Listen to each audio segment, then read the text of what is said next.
we're back. I'm sorry, I just had to change the title card here on the show to make sure everything is working right.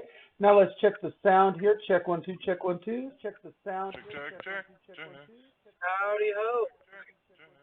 Howdy ho. Okay, I can hear everybody. All right. Hey, let me put it over to the three host screen.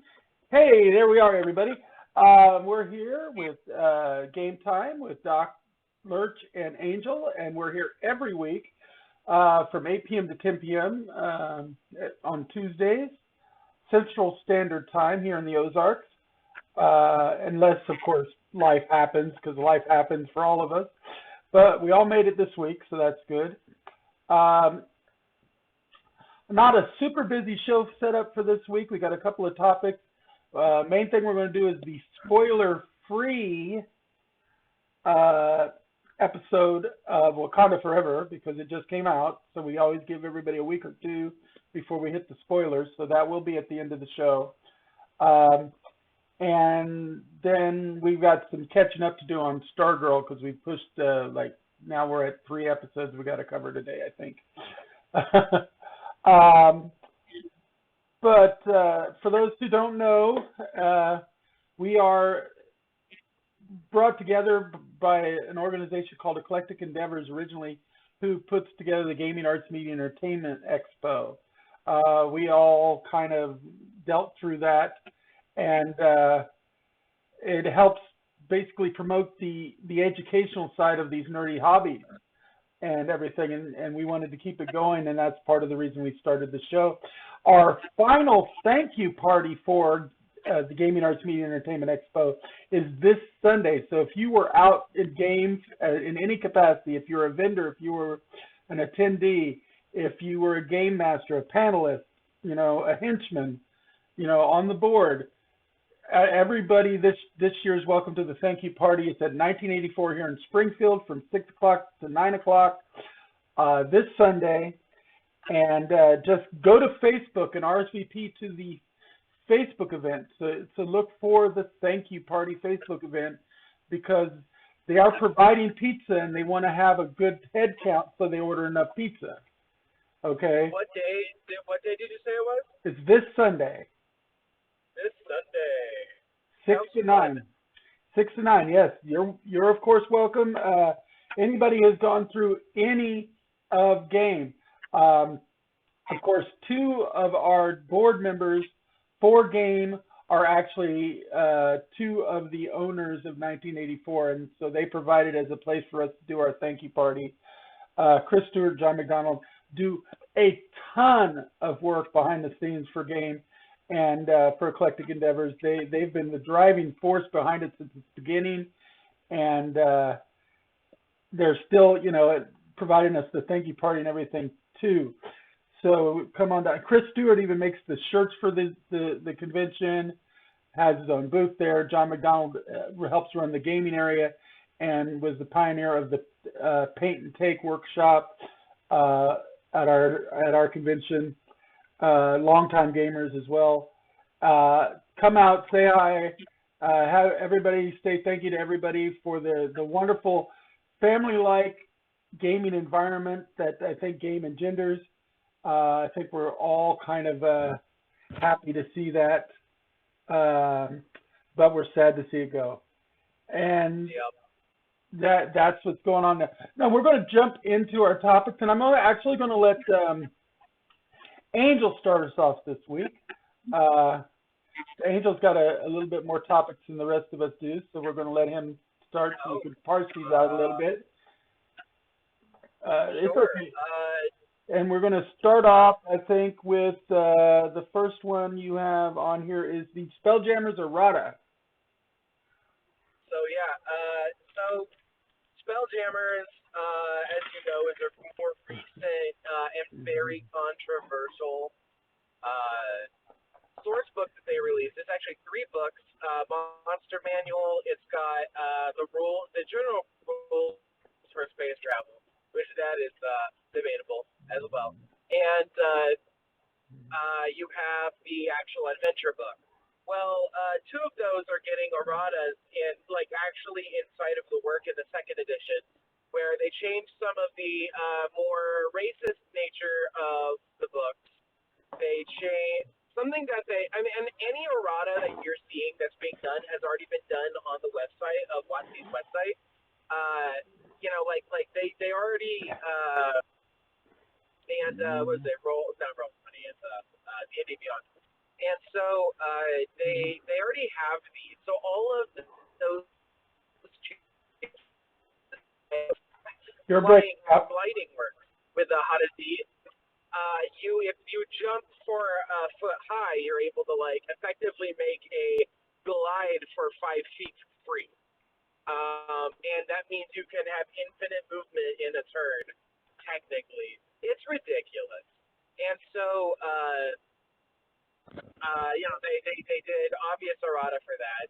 Any DM with their salt wouldn't have allowed that anyway, just because it's rules is written. But in my opinion. But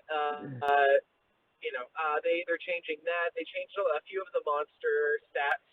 So they changed the level and some of the abilities of the Solar Dragon, which I agree it really did need to be pushed up in CR level. I was looking at it and I was like, is this just a really weak dragon? What's going on here? But yeah, apparently they're actually much more tougher than that. So that's good.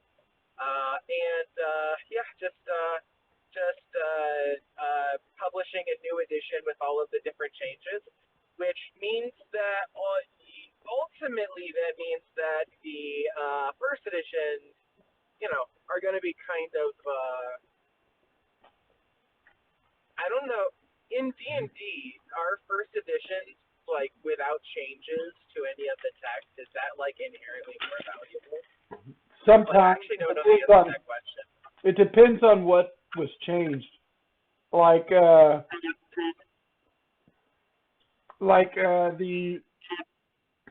what'd you say? Oh, I heard something in the background. No, I didn't say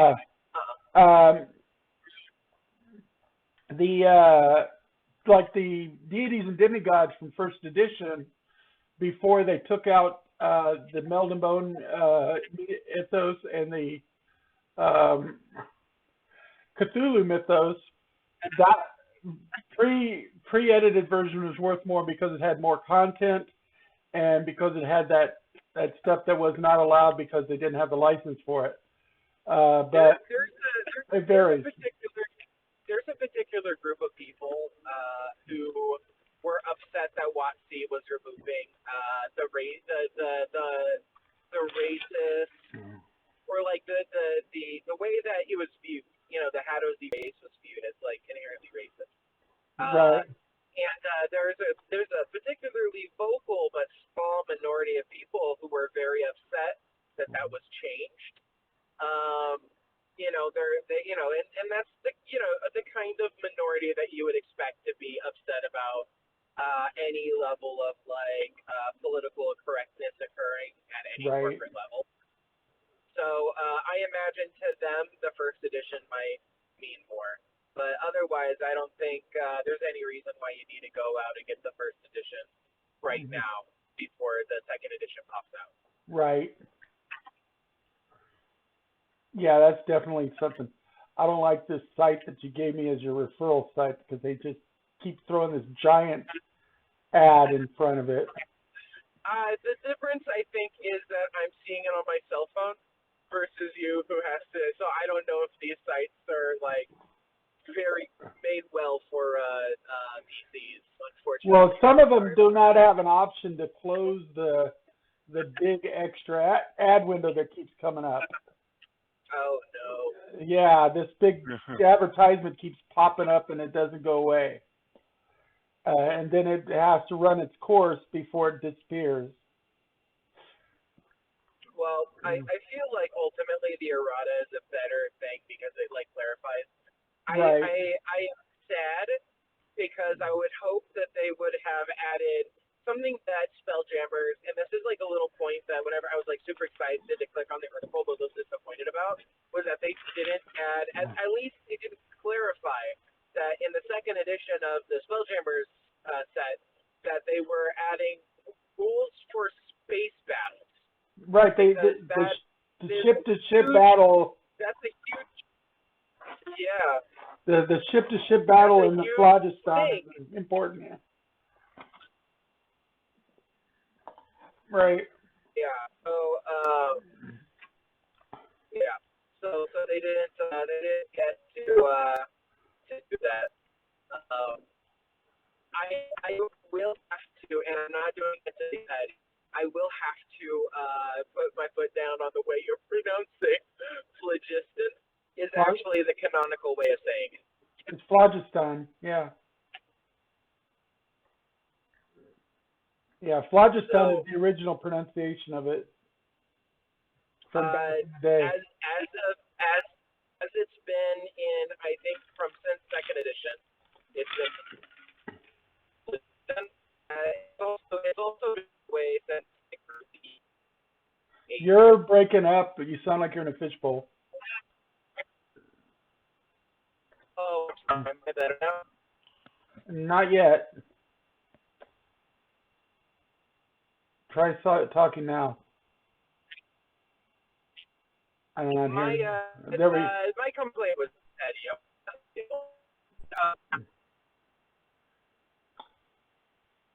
Is better now? Yeah, that was better. Okay. Yeah, it's up and down. I don't know. It was a petty. It was a petty thing. I'm just like, man, just hearing it. But it was something about the Phlogiston. I don't know when it first released and stuff, and they talked about it. It was called the Phlogiston,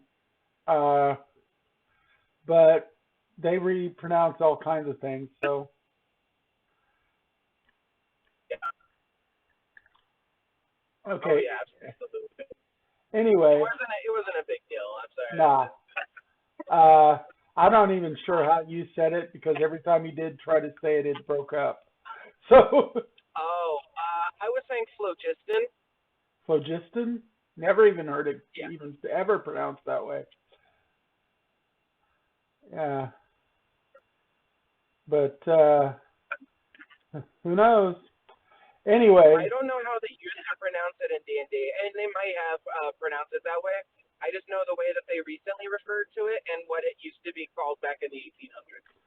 Hey, just like, so that's what I'm referring to. Hey, just like they now pronounce Mr. Mixelplick as Mixelpidalick, so they keep changing things on us. Oh yeah. Because it was Mixelplick. You have to be able. I think it was never designed to ever actually be sayable. Yeah. Whenever they wanted to put it on like cartoons, they had to like make a new thing, and no one could agree on how to fucking say that name. Right. I agree. That was like yeah. I think it was written as impronounceable. Unpronounceable. Yeah. Yeah. Mr. McFiddlick. Yeah. Yeah, because if you watch the old Super Friends and stuff, it was Mixelplick. But now that if you watch the Arrowverse, it's Mixelpidalick. I would have to say that I would trust the Arrowverse more than Super Friends because Super Friends was never a very good canon source of comic book knowledge, especially the way they did my poor Aquaman. Jason. We were just saying the other day, me and Ralphie, that Jason Momoa made Aquaman cool. No. You guys don't get to say that now because Justice League made Aquaman cool again by just bringing us the traditional Aquaman. Well, Aquaman always had cool powers, but everybody just didn't give him credit for it because he was made choppy. In the comics, he was cool and darker. Yes, but it was Super Friends' fault for making him into a dope, and then he almost never recovered, no matter how cool they made him. He was the running joke of the Super Friends. Yep. Yeah. Anyway, we're going to move on to Philip's first topic, which is PlayStation VR pre-orders. Yeah. So pre-orders went live today for PlayStation VR 2. as VideoGameChronicles.com reports that, and this is something I can also attest to. I went ahead and pre-ordered mine today. But yeah, it says here, players interested in buying the PSVR 2 can still register for their interest. It's interesting because you have to sign up to be able to pre-order. And then an invite only. Oh my God. Well, I don't think it's quite so difficult. I mean, you have to like sign up for it and then get the invite. I don't know how particular it is, but I think they are trying to. I think they're trying to stall. A full launch. What's the word I'm looking for? Scalpers. I think they're trying to slow down scalpers on the sales that makes by sense. making you have like an actual PlayStation account or something in order to pre-order. Because like I got an email sent to me from them that with a unique link that only worked for me to place my pre-order this morning. Good. And so yeah, anything that eBay scalpers of these things. Yeah, because it's been over a year and I still haven't gotten an N64 controller for my Switch, and I keep trying to buy them online on Nintendo.com, and I don't want to, like, it's not that they're not worth like $80 or $90. They might be, but I don't want to pay a scalper because then I'm just rewarding that shitty behavior. I mean, are they even making them anymore? I was under the impression they weren't. My understanding is they're still making them. They're just not making them at a very high volume, and they sell out before they sell out too fast. I was just talking to someone recently who said that he bought his just a couple of months ago after he saved this web page where you buy them as a favorite, and then every day he would just click on his favorite page to see if it was available today, and then whenever they finally were available, he bought 2 of them. Oh, cool. And so that's kind of what I'm planning on doing. I'm trying to like check it daily and see if it's available. It's been a nuisance. So, so the PlayStation VR 2 pre-orders are happening at least in certain select regions, and an invite-only basis. The regions are United States, United Kingdom, Germany, France, Netherlands, Belgium, and Luxembourg. We can buy them directly from PlayStation. It specifies down here, players must have a PlayStation Network account to register. If selected, they'll be contacted via email with a date, time, and instructions for completing your pre-order. If you live outside of those regions, you can place an order as long as the PlayStation Direct site they use delivers to the country where they're based. Quote, Sony said, due to limited quantities and high demand, we will be limiting transactions to 1 PSVR 2 per PSN ID per household. Oh, yeah, that'll make it Well, Angel's breaking up again. yeah, he's breaking up pretty rough. The headset launches February 22nd of 2023, priced at $549 US, and we got other denominations I'm not going to go through, which includes the PSVR 2 headset, the 2 PSVR 2 Sense controllers, and stereo headphones. There's also a bundle for $600 that includes all that plus a PlayStation Store voucher code for the game Horizon Call of the Mountain, which is a Horizon VR game that looks pretty cool. I was about to make a statement that I was thinking waiting for it to I have no idea. Like a year, but you just reminded me. Huh? You I don't know what you said. Peanut's parents. Can you hear me now? Yeah. Hey, we got you. Hey, that was good. I was gonna say quickly before I run out of thing again. I was gonna say that I was gonna wait on pre-ordering the VR headset, but playing that game, Horizon, is such a priority for me that I feel like I have to buy this. Yeah. It looks like a really cool game. I'm gonna have to I'm gonna be playing it. So I got that bundle. Um, they also are selling a separate purchase for a charging station for the headset, which allows the it's not really for the headset, it's for the It controller. frees up the USB port. Yeah, I saw that. Yeah, it'll free up the PS5 USB ports for charging your VR2 Sense controllers for another $49.99, which I included that in my bundle. Oh So yeah, like I got all the stuff. I'm getting the headset, the Horizon Call of the Mountain, and the charging station for a bundled price after taxes. It was just a little under $700. that doesn't sound Uh, bad for a good full VR system and a game. yeah, yeah. You got it when it's got this whole like 4K like focal rendering stuff and the more advanced tech that they have. And the I'm kind of like charging I'm station and I'm kind of everything. like, man, there's some games that I could play today with my Oculus Quest 2, but I think they're gonna look a lot better. Play a lot better on the VR2. So I might just have to wait on them. Like No, it. what?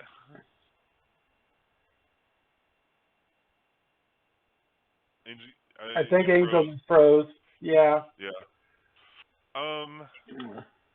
Anyway, so the article says that there's more than 20 games currently in development for PSVR 2 from PlayStation Studios and 30-party partners, according to Sony. Some of which includes Resident Evil Village, The Walking Dead, Saints and Sinners, Chapter 2, Retribution, No Man's Sky, Star Wars Tales from the Galaxy's Edge, and Demio. Which, a few of these games I've played earlier versions, like Star Wars Tales from the Galaxy's Edge. I'm pretty sure I think I played that on Quest 2. I Walking Dead. never did play with. I never did get a chance to go on one of your VR systems. I have 3 Quest 2s. You're more than welcome. Yeah, I've never ever even gotten to wear one of the VR systems. Every time I was going to try to do it at game, this year I didn't even attempt it. The other times that he brought them, I was just, when I did go over there, they were just, everybody was busy and there was a waiting list. And I was like, yeah, no, I'd let the attendees do it. Because I have other things I got to do. Yeah. So at some point, I will have to take you up on that, Angel. I'll have to try.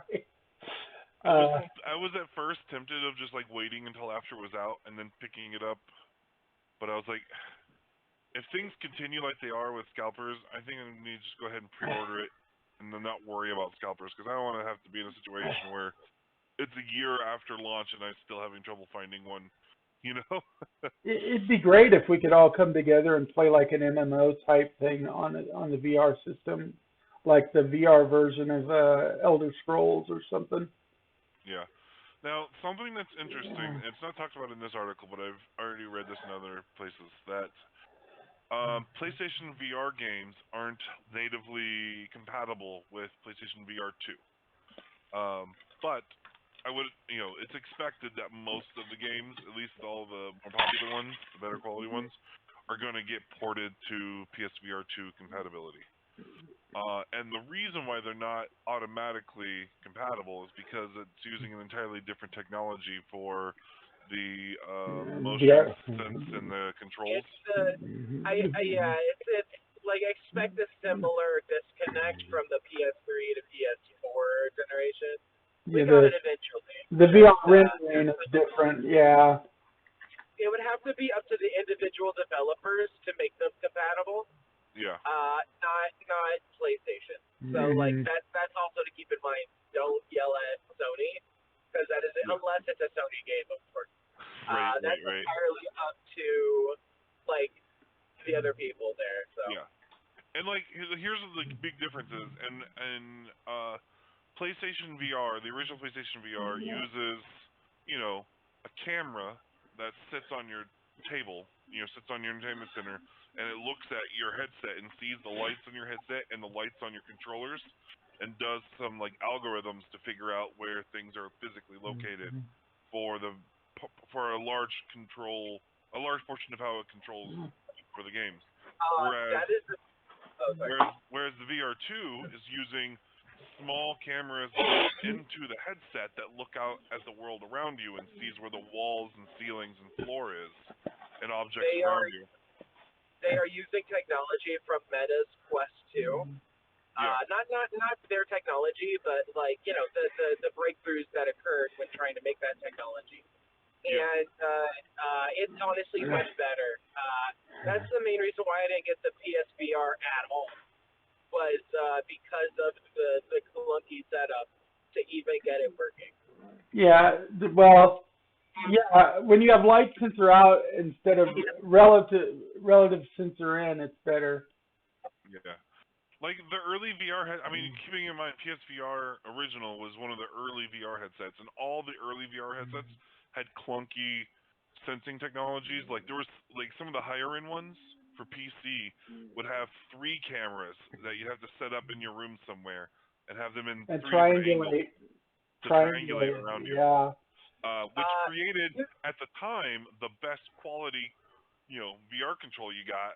But it was also a lot of wires and a lot of And extra setup. depending on how well you set them up, though. If you didn't Yeah. set them up good, then your system didn't Yeah. run as good as like Johnny's down the road.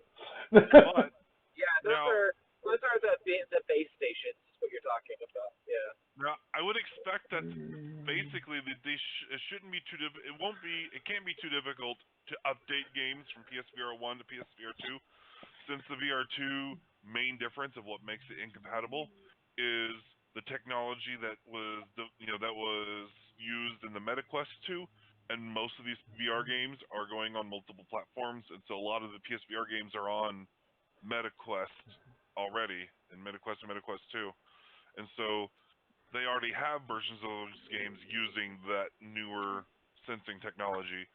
So they basically just got to take the code for that version of the controls and basically copy paste that into the PlayStation version. I have, in order to make, and Lurch was a part of this adventure of mine, in our playthrough of The Forest on Left Claw Studios, where I actually had to download a separate third-party program in order to translate what was the Quest 2's movement and controllers, and I had to translate them to a PC specific 5 controller, and it was like it only required like 1 bit of modulation in order to get that done, and that's all effectively that the PSVR needs to do for the PSVR 2. Right. It's just like you need a translator in between, and that's literally all you need. Yeah. And so it shouldn't be difficult. It's just each developer has to do it for each of their individual games. So it's an easy update. So I do think it'd be worth getting irritated with the developers if they don't bother patching it in because of how easy of a patch it would be. But like you said, get irritated at the developers, not at Sony.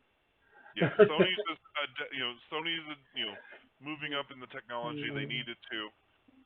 They're just providing the platform. You need to get the game developers. Yeah. Okay. Now, speaking of developers and stuff, that's my next topic. Where's my mouse? There's my mouse. Okay. I'm talking this time about Hasbro. Hasbro stock is tumbling after the bank issues a warning about Magic the Gathering. One of their stock analysts over there at Bank of America issued a dire outlook about Magic the Gathering's aggressive release schedules and strategies. Hasbro has been saying that they've not been selling to more players lately.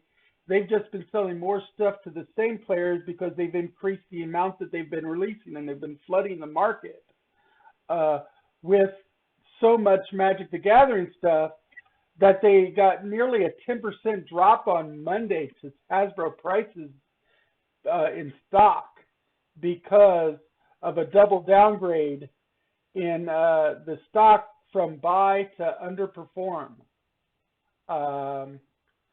They actually have done things like released some Magic the Gathering stuff that is even on their reserve list that they had promised in the past that they would not re-release some of these cards, and yet they're releasing some of them in like special anniversary sets and stuff, even though they said that they would not be ones that would be released. They promised to never be reprinted. Things like the Black Lotus is coming back in the 30th anniversary box set and things. I mean, you know, for $999 you can get this 30th anniversary set that includes a Black Lotus in it. Yeah, that's a ridiculously bad business move because a lot of collectors will immediately stop purchasing good shit. They're not only doing that, they're liquidating their collections, a lot of them, because they're like, oh, it's all going to be worthless soon, you know. They're all the ones that are my most valuable cards are now getting reprinted, you know. Yep.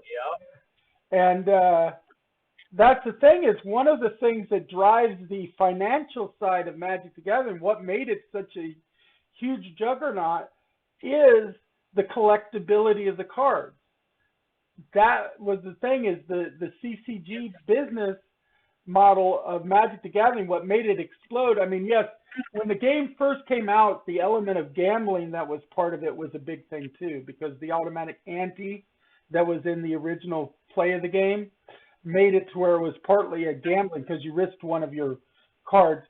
But as soon as they brought out the price guide, they took that ante mechanic out, and then the actual valuation of the cards became the big focus, the focal point of the game. It wasn't the playing of the game nearly as much as it was the valuation of the cards that made Magic the juggernaut that he is in the gaming industry. It was the first billion-dollar title in the Hasbro market of all their games. It's the first one they've got that's made their billion-dollar list, you know. And so it really does feel an awful lot like I'm getting nostalgia from the Beanie Baby bubble pop. This feels exactly the same thing because Thai Beanie Babies had a huge secondary market of collectors, and the same thing happened. They started releasing massive quantities. Yeah, and they released massive quantities, and the ones that people had that they thought were special, like the original 8, they re-released. They re-released, yeah. They re-released the original 8, the entire bubble popped. Everyone started selling their Beanie Babies, and all of the Beanie Babies became worthless. Yeah, because, I mean, because this is the thing, is it's a collector's market for some things. And collectible card games is one of those where you go and my mother made thousands of dollars a month off of reselling Beanie Babies. That was her job for like 2 years. My ex-wife I had almost every Beanie Baby. My ex-wife maxed out all of our credit cards on Beanie Babies. Ugh. Gross. That was one of the reasons I'm very much of the mind that if a product is really popular, then the producers should make enough to go around.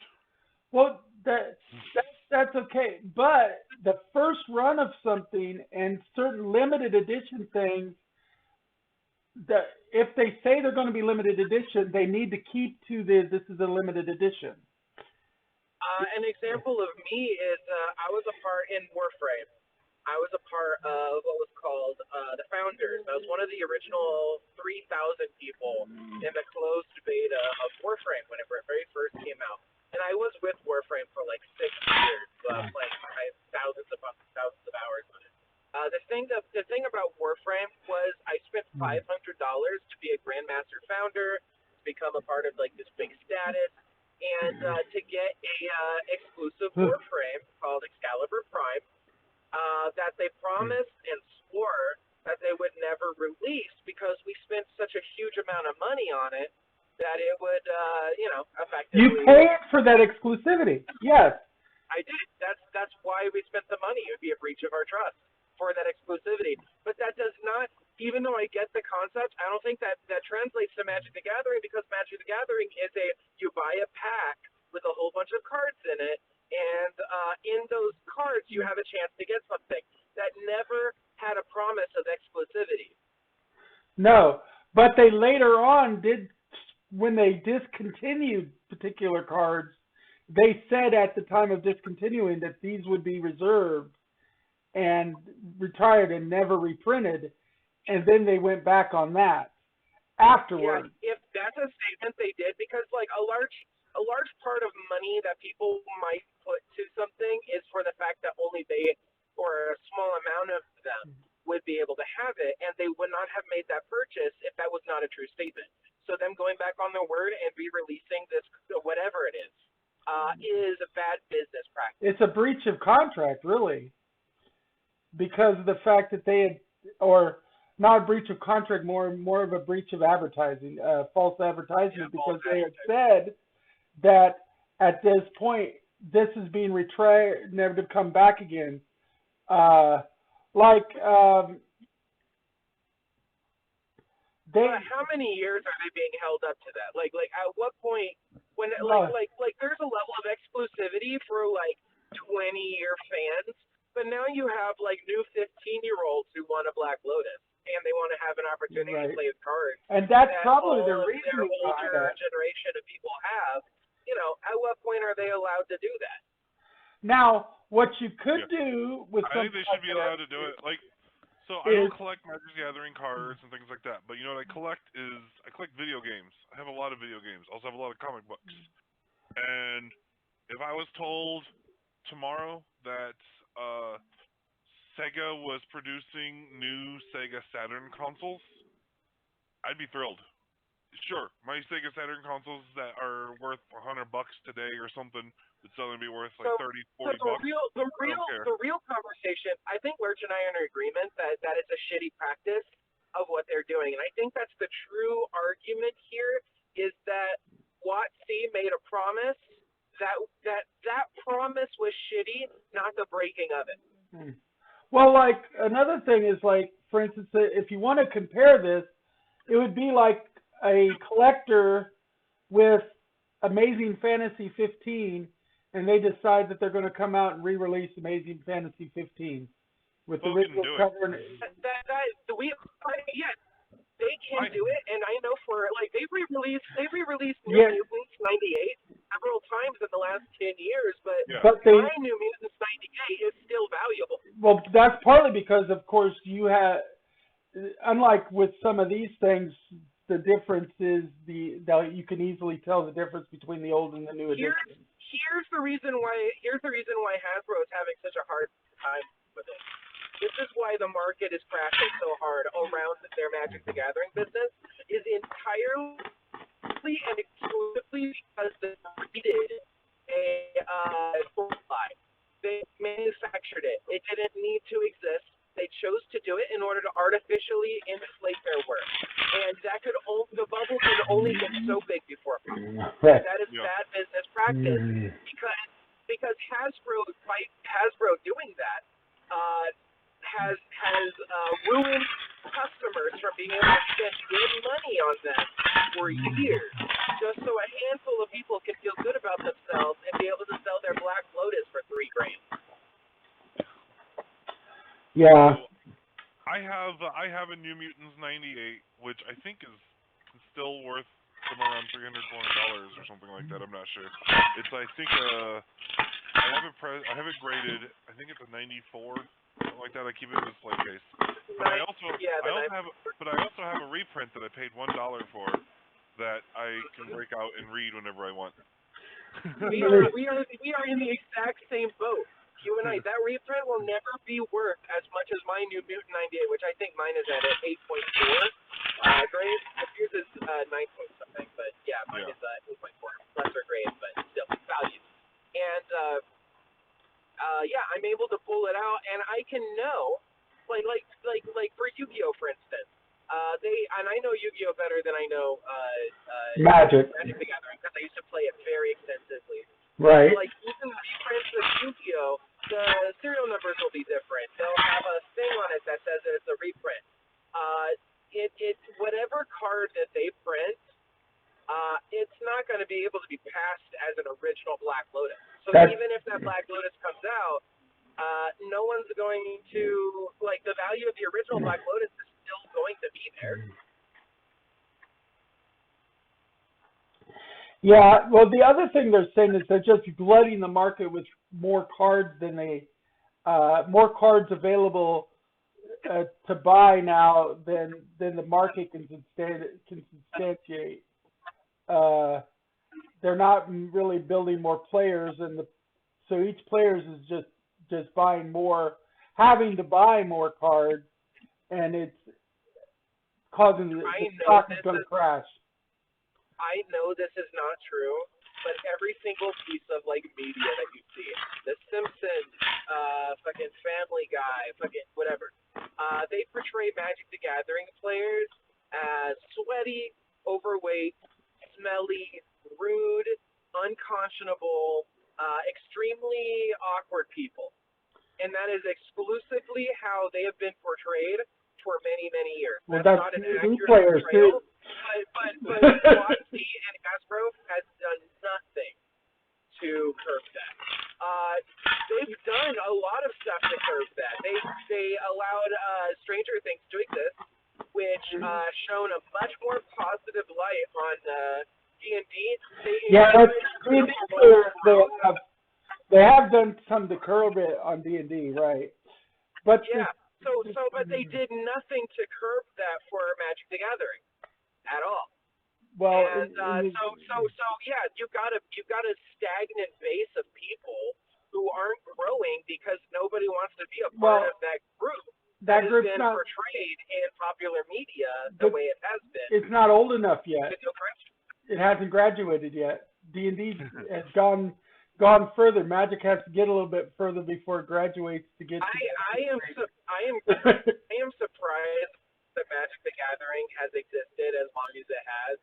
So many other card games, like Yu-Gi-Oh, still has a fan base. Magic the Gathering still has a fan base. But I mean, like, I just don't see it lasting as long as D&D has.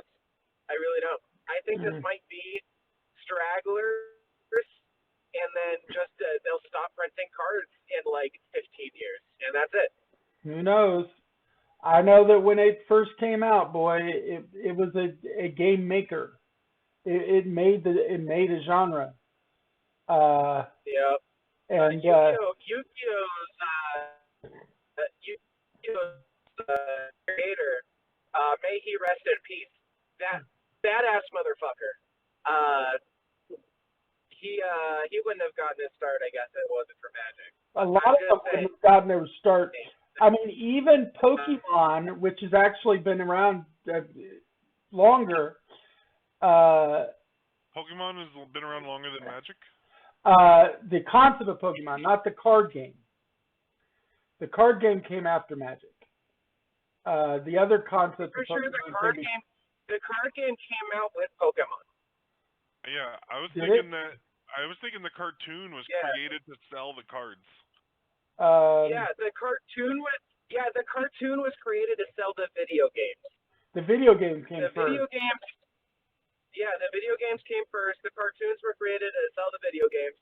The cards were originally created to be sold in lunch boxes or in lunch packages, but then was a bit. I think WotC took. I think Wizards of the Coast handled Pokemon too. They had the American distribution of it, I believe. You're right. But Magic is what made the collectible card game phenomena in the U.S. anyway.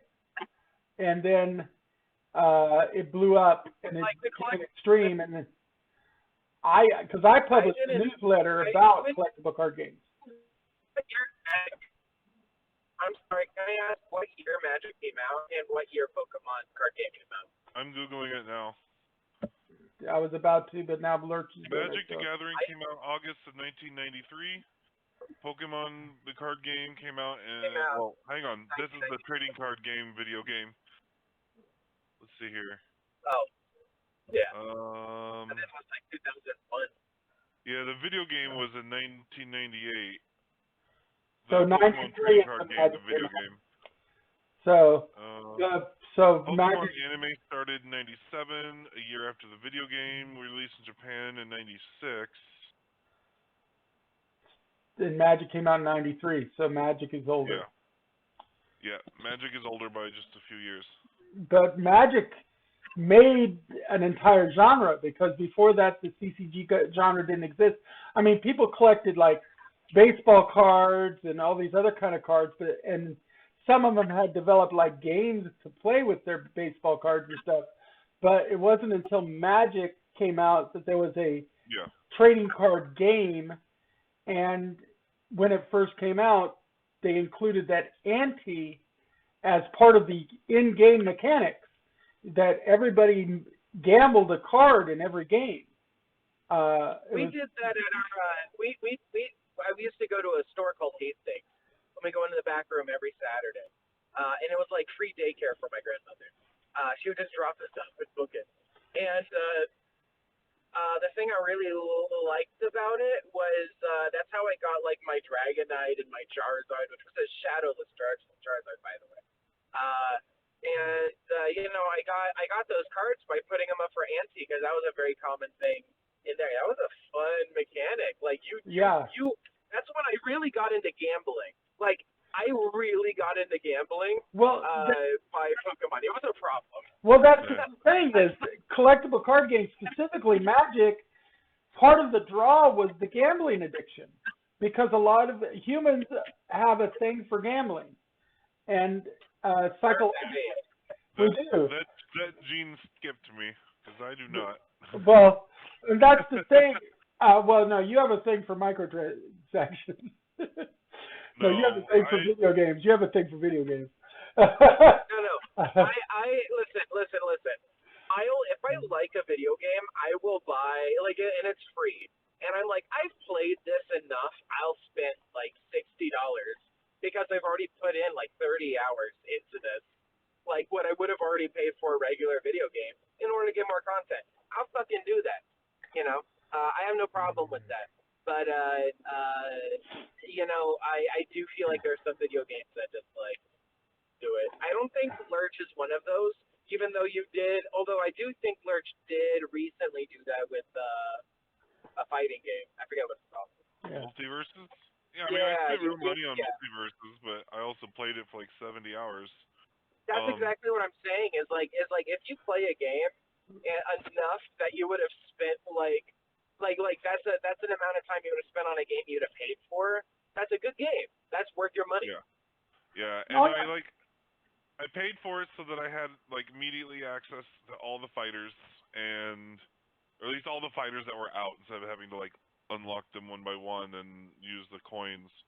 And then also it gives me access to the 3 seasons worth of battle passes, which give me all kinds of stuff. So I don't know if that counts as a microtransaction since it was $100 all at once. In fact, you are what's referred to by game developers as a whale. There was nothing micro about that transaction. I bought the game. Whale. I bought the game. I basically bought the game, 3 seasons of the game. It's called a microtransaction because they're piecing the game to you, not necessarily what you're buying. Right. So if you're not buying the whole game at once. But I do agree with it. And effectively, a collectible card game, is a game that is based on microtransactions. You buy a base deck, and then every pack you buy after that is a loot box that you get to open to determine if you can play the game better later. It's a loot box game. That's what I don't do, is I don't spend money on loot boxes. Yeah. Well, yeah, and CCGs are a loot box game. They are. Yeah. I mean, that's why I stopped playing Overwatch, is because of the loot box system. Mm-hmm. Well, in Overwatch, you could get loot boxes all the time for free just by playing the game regularly. Yeah, getting in-game loot boxes aren't bad, yeah. Anyway, we're I gonna mean, move you're on. already playing the game, and I was getting a loot box like every 15 minutes. So, And we're gonna move on though, because we keep doing this. We get into one subject and it takes our whole show. I think that's great. That's It a is. concept. It So is. you're right. You were right about Magic the Gathering being the first collectible card game, according to Wikipedia, anyway. Yeah. Well, like I said, at the time that it came out and then all of them started coming out, I actually printed a newsletter myself called Card Shark. Now, the oldest trading card game was a baseball card game, which the set started with, it had 104 player cards with 18 ball counter cards back in 1904. But Right. it's not the same as that's not at all the same as a collectible card game. I'm down to play an old card game. I'm not down for collectible card games. That's why I got out of Pokemon in fucking like '97. Well, that's why a lot of card people game. play games like Dominion and Ascension and stuff, which are the new deck builder games, because they like the whole building concept of collectible card games, but they don't like the collecting concept of it with the loot box. They would rather go buy the whole game and then build the decks themselves The using loot box mechanic is what keeps me from playing Magic the Gathering or Pokemon cards. I gave up on that when I was like 9 years old, going, this is not my kind of game. I got arrested whenever I was a lot younger, whenever I was a teenager. The only time I ever got arrested for was I figured out a system to steal Yu-Gi-Oh cards, so I didn't have to partake in the loot box system. I could just get them for free. And from Walmart. And my only mistake was I did it on Thanksgiving. With enhanced security. That was my only mistake. Yeah, you got to pick your time better.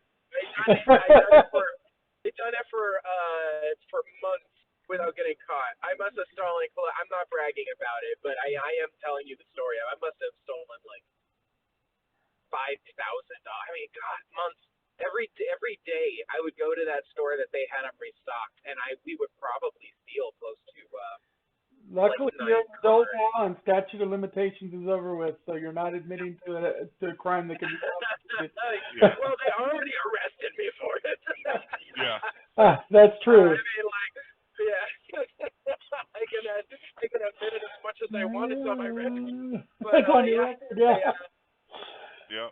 Okay. They were eyeballing that section after a couple months. Anyway, we're going to go ahead and move forward. And the next topic is, of course, yours. It has to do with the Honor Among Thieves miniatures box set. So I both love and hate these. I love how they're making minis of the Honor Among Thieves D&D movie, which I love. Because the minis look amazing. But they look so wildly different from all of the other minis that I have that they don't even look like they'd fit any D&D game I'd put them in. I like them. I'm going to buy them. I'm going to buy the hell out of them. Even if Honor Among Thieves is not bad, when am I ever going to get it pre-painted, even though it's just white, owlbear? Like that owlbear looks amazing. That owlbear. Oh yeah, and you know I'm getting quite the the mimics collection because I am buying like every time I see a unique mimic, I'm buying that mini. And you don't get good gelatinous cubes. Most of the time, you just get a square. It doesn't have any contour.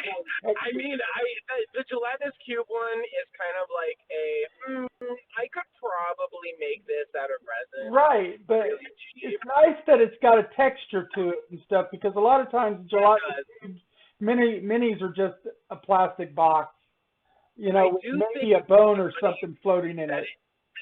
I do think it's really funny that it just naturally is a cube, and it like maintains that cute figure just naturally. That is fascinating. I'm gonna buy them all, every single one of them. But man, I'm gonna throw so much money at all of this merchandise, and like Hasbro is gonna be like, "Fuck yes," and I'm just gonna be like, but it looks great. Yeah, this is one that I would probably buy because I like I'm these also going to anyway. be buying all of the dice. Those just look amazing, and yeah, it just I did just hear the simply. movie is getting pushed back. It's not going to be on my birthday anymore. I think Oh, it's moved to the end of the month of March. good if it makes it a better movie. Don't remember. I think one of the things they joked about, it was just like a D&D group trying to get together and nobody could sync up their time, so you had to reschedule the game. So it's totally in the theme of the D&D game because you get that a lot. Yeah, that was kind of like the struggle with trying to do this in-world one shot. Was I was trying to make the one shot not interfere with one of our main games, but we just couldn't make that happen for our players. Right. But yeah, I'm looking forward to possibly getting those minis because those minis look really good. They Um, look they amazing. did, especially that owlbear. Of all of them, the owlbear is just awesome. I mean, It is. I would possibly feather some color into it just because I would probably want some brown tones. But in an Arctic setting, he would blend in really nice Yeah. as a Yeah. snowy owlbear. I hope that they also do like the characters because like something I am missing out on a lot is like just regular townsfolk. Yeah, And they huh? now the mimic is not that impressive. I mean, I've seen better mimic figures, Yeah. and But you, yeah, the mimic looks like a traditional mimic. It's hard to not look like a traditional mimic when that's what you're going for in the movie. So it's just like you're yeah, gonna you're getting what you pay for on that. You're not gonna get too interesting, but it's figures, it's minis that I don't have to paint, and I bought yeah. all of the die-cast D&D minis from Walmart when that released. I enjoy painting them, but I don't have Um, time and the steady hand anymore. Uh, oh yeah, I do too, but I have like 90 minis I have to, oh, more than that now, that I have to paint. So like, if I get more minis, probably not adding to that 90, pile would be great. 90. I'm looking Oh, at you, more, an easily amateur. more than that. I have probably close to 250 minis now. I have unpainted minis that are probably older than you are, Angel. I'm not arguing against that. You probably have considerably more older minis than me. I'm just saying, I probably have close to 250 of them. For like anticipated stuff that I'm planning on doing in our campaign. And you reuse minis, they're great. Oh yes, definitely. But I went to in games. I often made my own tokens and stuff because of the fact that it was just hard to keep up with painting the minis and having all minis.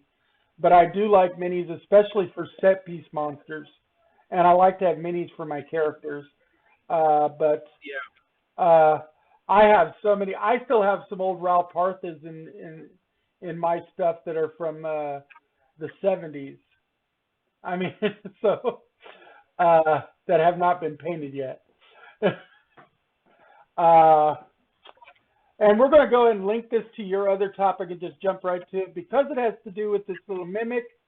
And you were talking about the Scarlet and Violet new Pokemon is just really okay. a mimic. And you're right. I am so it's just a small thing, but I do love mimics. I genuinely do. I And do just too. okay, so a lot of people are like, it's just D&D's mimic. First of all, no, it's not. It's literally a ghost inside of a treasure chest. But I like the idea that it is. Well, I it really, performs like D&D's mimic too, so. Even, yeah. The joke here is that you're supposed to think it's a treasure chest. You open it up, and then boo, there's a ghost coming out. And very clearly that's a mimic-like behavior. So I love that. Yeah, it's just so it's probably my favorite Pokemon that they've announced so far.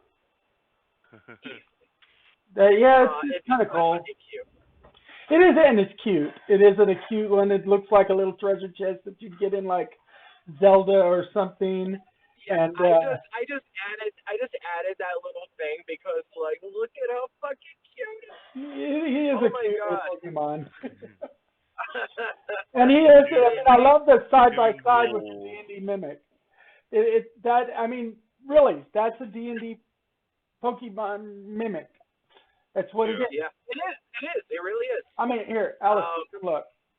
It's as close as we're gonna get to Pokemon Interact Knowledge and D&D. Yes. You know what's great about this generation is that the main designer is American. Like a lot of his intention was to go back to less complicated creatures that more resembled the first generation of Pokemon. And his whole goal, like you can't live in America and not know what D&D is, at least. And you can't be a nerd who likes Pokemon and not at least been interested a little bit in D&D. Oh yeah. You know, a lot of cross-pollination of those two hobbies. Yeah. Right there. Okay. And I knew you were going to make this one a quick one. That's why I figured I might as well just link it up. Yeah. All this talk about D&D and everything, I thought I'd show these new dice that I got. Check this out. Oh, more new dice. New dice are always good. Oh, those are the kind of got the color filled in around the numbers. So these came with my collector's edition of God of War Ragnarok. Nice. They're described as a dwarven dice set. With the runes around the numbers. They kind of look like they're made out of wood, but they're, I'm sure it's like a resin. Right. They are rather large. I'll pick up one of my regular D20 I've got here. Like you can see, like the size. A bit bigger.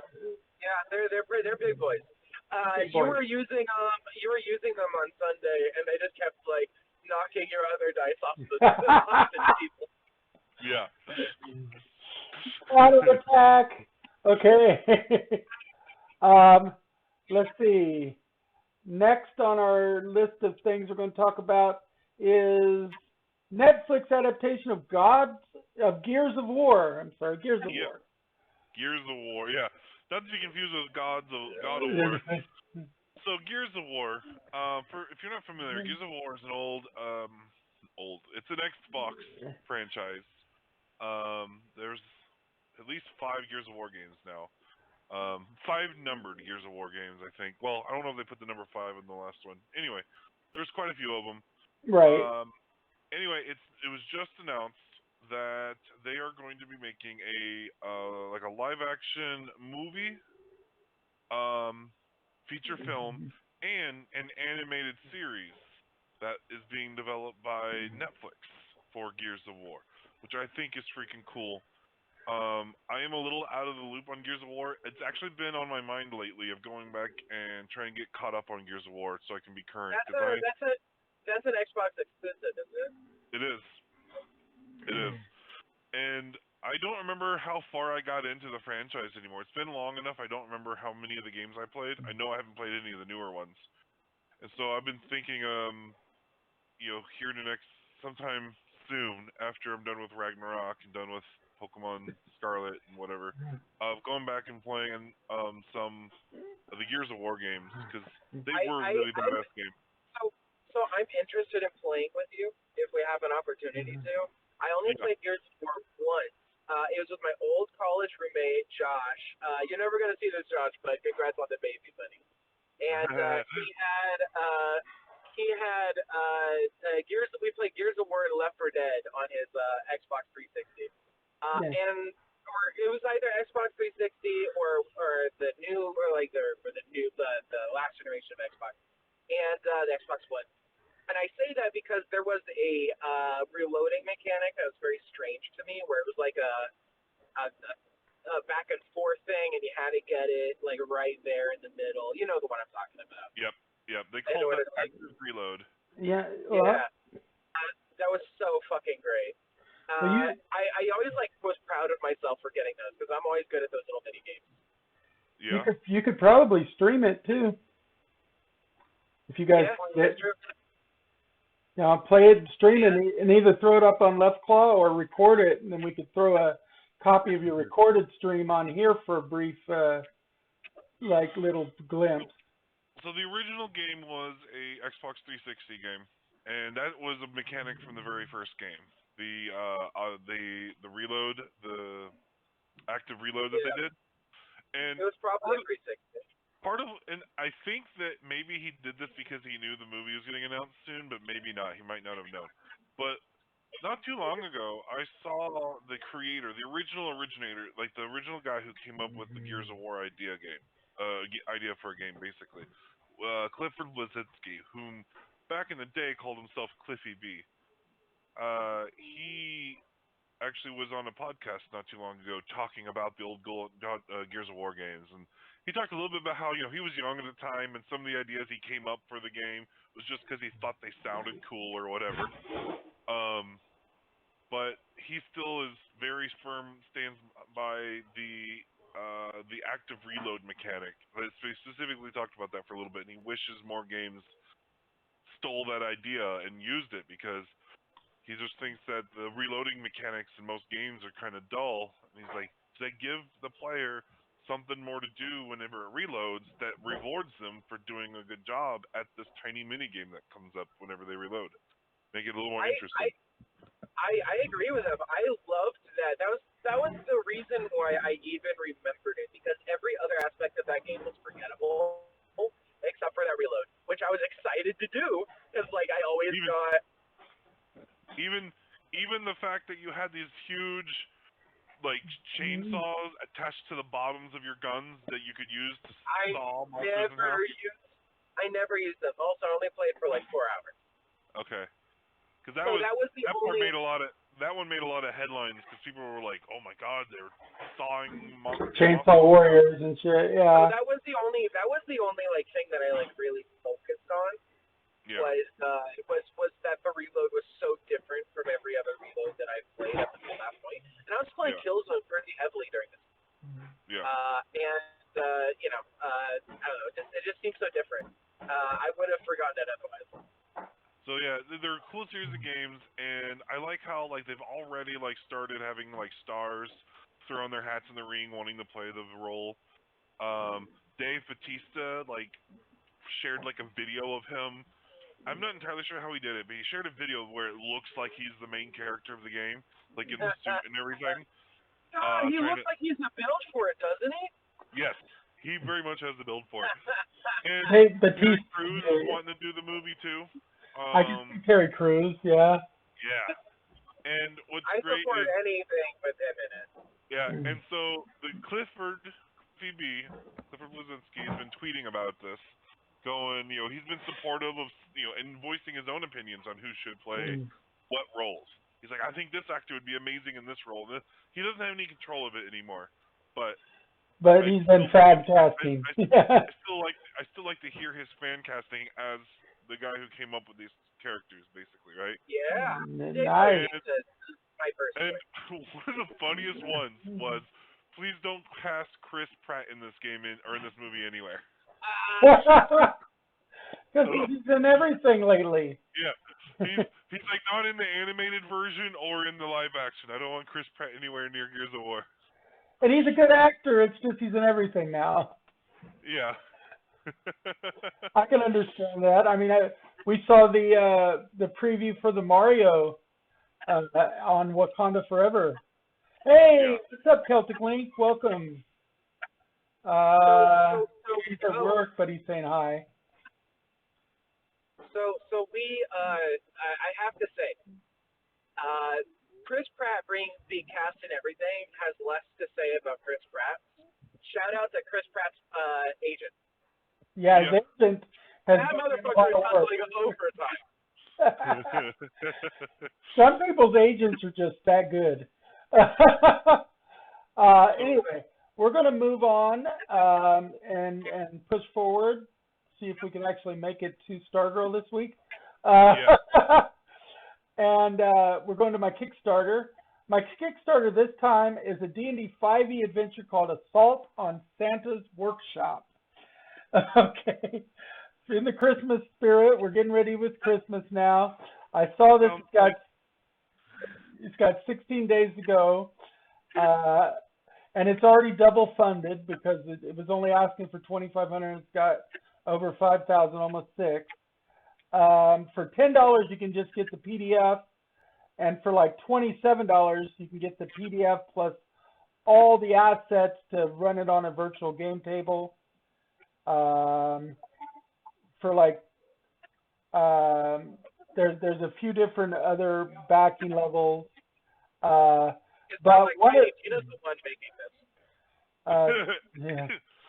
But they've got a $20 soft cover you can get as well. For $27, like I said, you get the digital with all the assets for the like Roll20 or whatever. And then for $50, you get all of their current PDF products. So that's 4 of them. So you get that plus Griselda's Guide to Ghost, Taunting, Fey Encounters, and Tome of Wondrous Wands from this company. And for $60, you get everything, which includes the STL files to print out minis to go with the adventure. You get the assets, you get everything. And it looks like there's 1, 2, 3, 4, 5, 6, like 7 minis, STL files, at least 7 different minis with it. So not too bad, and it's actually a release estimate is January, so it's not looking to be too bad. I mean, obviously it's not going to make the Christmas season if it's releasing in January, but it's still a nice Christmas theme for to take your players through either the post-Christmas season in January or save it and run them through next year. But shipping for the physical stuff is $10 in the U.S., so it's not too bad. And do you know how long that adventure is supposed to run for? I do not see a runtime estimate. Let me see here. Do they provide runtime estimates usually for these sorts sometimes of things? they don't always. They provide level estimates of like it should take you from this level to this level. Okay. I was curious, since I don't do DMing stuff, I don't look into that kind of thing, and so I was just curious how that worked. That's cool. I'm not really seeing any of that, so I'm not sure how extensive it is. But but $10 for it is not too bad for a PDF version. For most adventures are running anywhere from like indie ones you can get for $1 to $2 a piece, all the way up to like $15 or $20. So hey, Geek Guitar's here. He said Lurch looks excited for it. Well, you know, Lurch isn't actually even the target audience. He would play in it, but he's not a DM, so he wouldn't be the one buying it. Is Geek Guitar talking about this Christmas thing, or? Yeah, I think so. Cause he didn't come in until afterwards, unless he's talking about your excitement for the one beforehand, because that you were kind of excited for, the little Gears of War thing. I don't know. I might have. He might have posted before I switched over. I am definitely interested in this Kickstarter. When is the launch date for it? When is the release date for these things? The date that you actually get the fulfillment is in January. The Kickstarter's only got 16 days left, though. Right. I think they were aiming to have it ready for Christmas, but something stalled and caused them to not be able to hit the target. Yeah. That's the only explanation I can say. Yeah, that's what I figured too, because this is definitely one that people are going to want to run at Christmas time. Now, let's double check, because the PDF, you might be able to get the PDF by Christmas. Let's see. Pledge, level, PDF, estimated delivery December 2022. So the PDF can get there in December. Did we lose Angel? Is he frozen? He's frozen for me. No, I'm here. Oh, here he is. Oh, Yes. and You were frozen like halfway in the middle of taking a bite of a chip or something, so you're like. Yeah. uh, But Pretty tough, right? so the PDF can get to you in December. It's the physical copy can't get there to January, and that makes sense. But you could still run the PDF version. Now, let me see. It would be the one with the virtual tabletop. See, I understand your confusion. I'm not eating chips. I am eating Emo's pizza. Emo's pizza. The pizza where the cheese is a fucking sauce for some reason. Yeah, I like Emo's This is because shitty pizza, but it's cheap. Yeah. I actually like Emo's pizza, Is especially it, is if that you. what it is? Is it that it's cheap? I knew it was shitty pizza. The only time I ever eat it is when someone else buys it. I Now actually. I know that It's like, the reason. I bought a large for like $8, so that's like $2 more than Little Caesars. But it's better But, than Little Caesars. I don't agree with you at all. Little Caesars is crap. Emo's is St. Louis style thin crust pizza, and that's a style of pizza that not everybody likes. Like I'll tell you that I bought it in St. Louis, where Emo's was born, and the target audience lives. But the only people who like Emo's pizza are people who grew up with Emo's pizza. Emo's pizza is not good. I actually didn't grow up with Emo's pizza, but You've been held hostage to it. I didn't grow up with Emo's pizza, but I like. One of the things I like about Emo's, in fact, I didn't have my first Emo's until I moved to Missouri, even though it's Chicago style thin crust. But the first Emo's I went to was in Columbia, Missouri, and they have, when you order a bacon pizza, instead of getting crumbles of grease on it, which is what you get in most bacon pizzas, they actually put full strips of breakfast bacon on the pizza, and that impressed me. You know, to see that you actually get full strips of bacon. Now, as a pizza connoisseur and I was a Chicago resident, I have to disagree with you. Not only is Emo's listed as St. Louis original, it was never considered a Chicago thin style. Chicago never offers anything even remotely similar to Emo's pizza. It's St. Louis style thin crust is the thing it's supposed to be. It's not necessarily. No, it's no. It literally says, I have the box here, St. Louis original. Oh, I don't know. I just know that it's a thin crust because I'm used to Chicago style deep dish pizza is what I get out of Chicago. If I go to Giordano's and Sarpino's are the two best two best pizza places you can get in Chicago, in my opinion. And I've been to, I want to say, like 20 of them. I know that old Chicago sucks, but you mean in Joplin? Yeah, it does. But I I'll like. say this. As long as it's a topping I like, I'll generally eat a Little Caesars pizza. It's like, it's what you. I won't even eat Little Caesars at all. I don't eat cardboard. Little Caesars tastes like cardboard. I was particularly hungry. Yeah. And right next to Emo's, and I had to sit somewhere for like 15 minutes. And I was like, why not? Emo's is like a cracker with crappy toppings. Well, it is like a cracker because it is a thin crust style pizza. Even if, they're wrong about how they're basing it, it is a thin crust pizza. And I happen to like thin crust pizzas. But if you like thin crust, I would go to Pizza House on Commercial Street. They were crap. Ugh. I threw up. Pizza House is great. I like Pizza House. I threw up. So, the moral of the story of today, don't trust Doc's opinion on pizza. No, the moral of the story is always trust Doc on the food. Listen. Okay, I've eaten so many so many different pizza restaurants. I am known for having a tongue for pizza. Okay, that's like my favorite food in the world. All right, I am known for this, and I have to say, Okay, if everybody's local who's watching us, go to Garbo's. Garbo's is an amazing pizza place.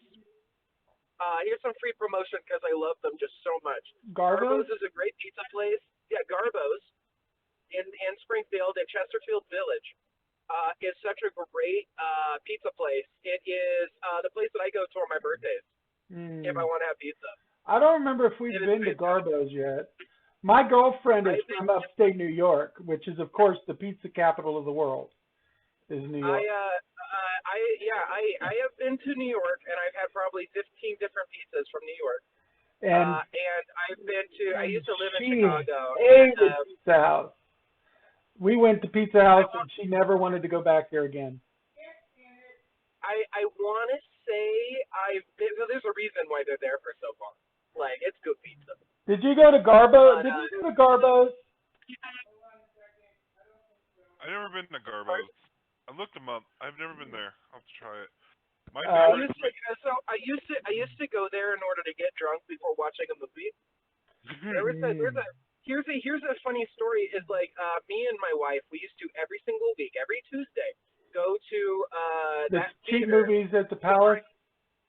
Yeah, we go to movies at the cheap movies at the Palace.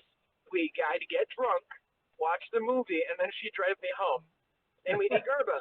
And that was our date night every single, like in 2012, that was the entire year. And then no offense to any religious people, church going people, whatever, it's not an affront to you, but fuck the church that moved into there. I think it was Life 360 who bought the Palace.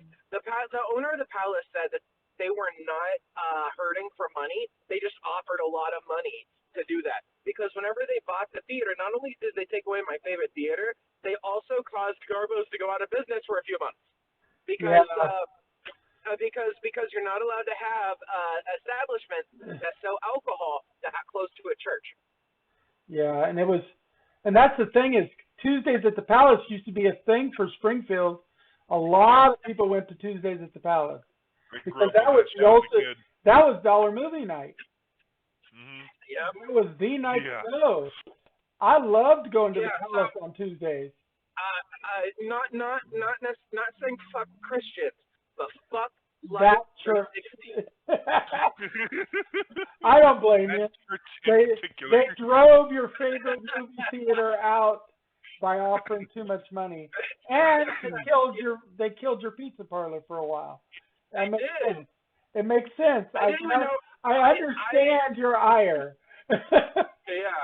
Well, it's even deeper than that because I didn't even realize that it was still around until last year, because of the pandemic, where they announced that they'd be closed for like an extended period of time during the pandemic. And I was like, they reopened? When? So I actually got in contact with the Garbo's owner.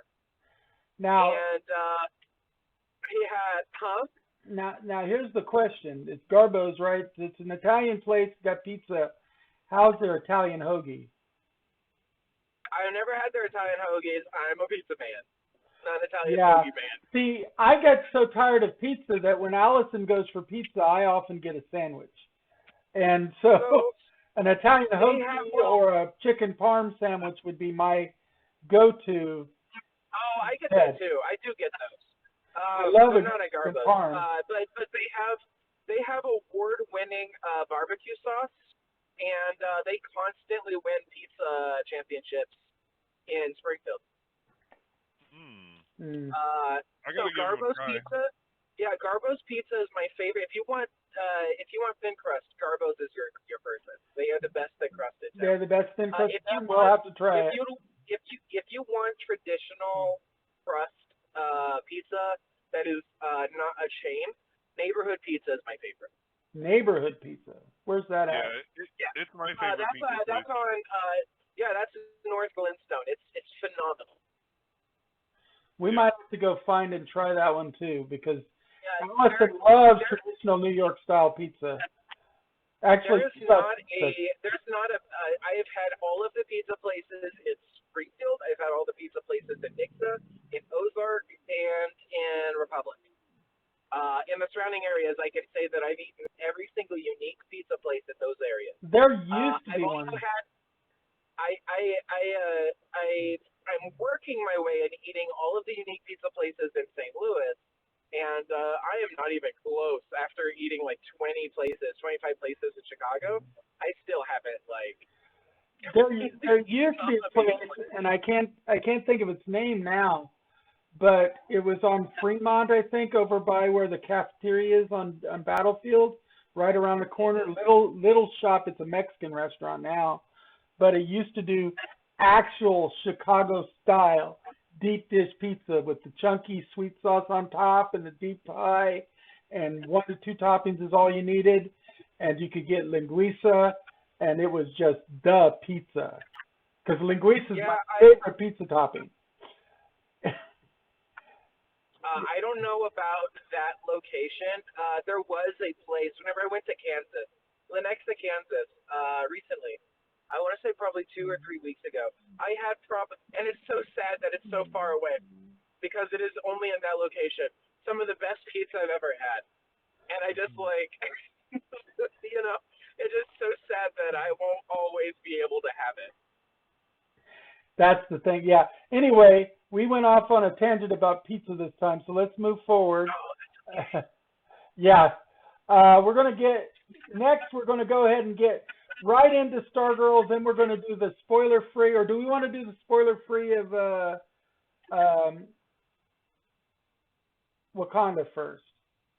We'll do Stargirl first, and then we'll do a light touch on Wakanda Forever, I think. Because we know we're going to come back to Wakanda Forever, yeah. Okay. We owe people a little bit of Stargirl because we've skipped a few because we keep running out of time. A lot happened in Stargirl lately.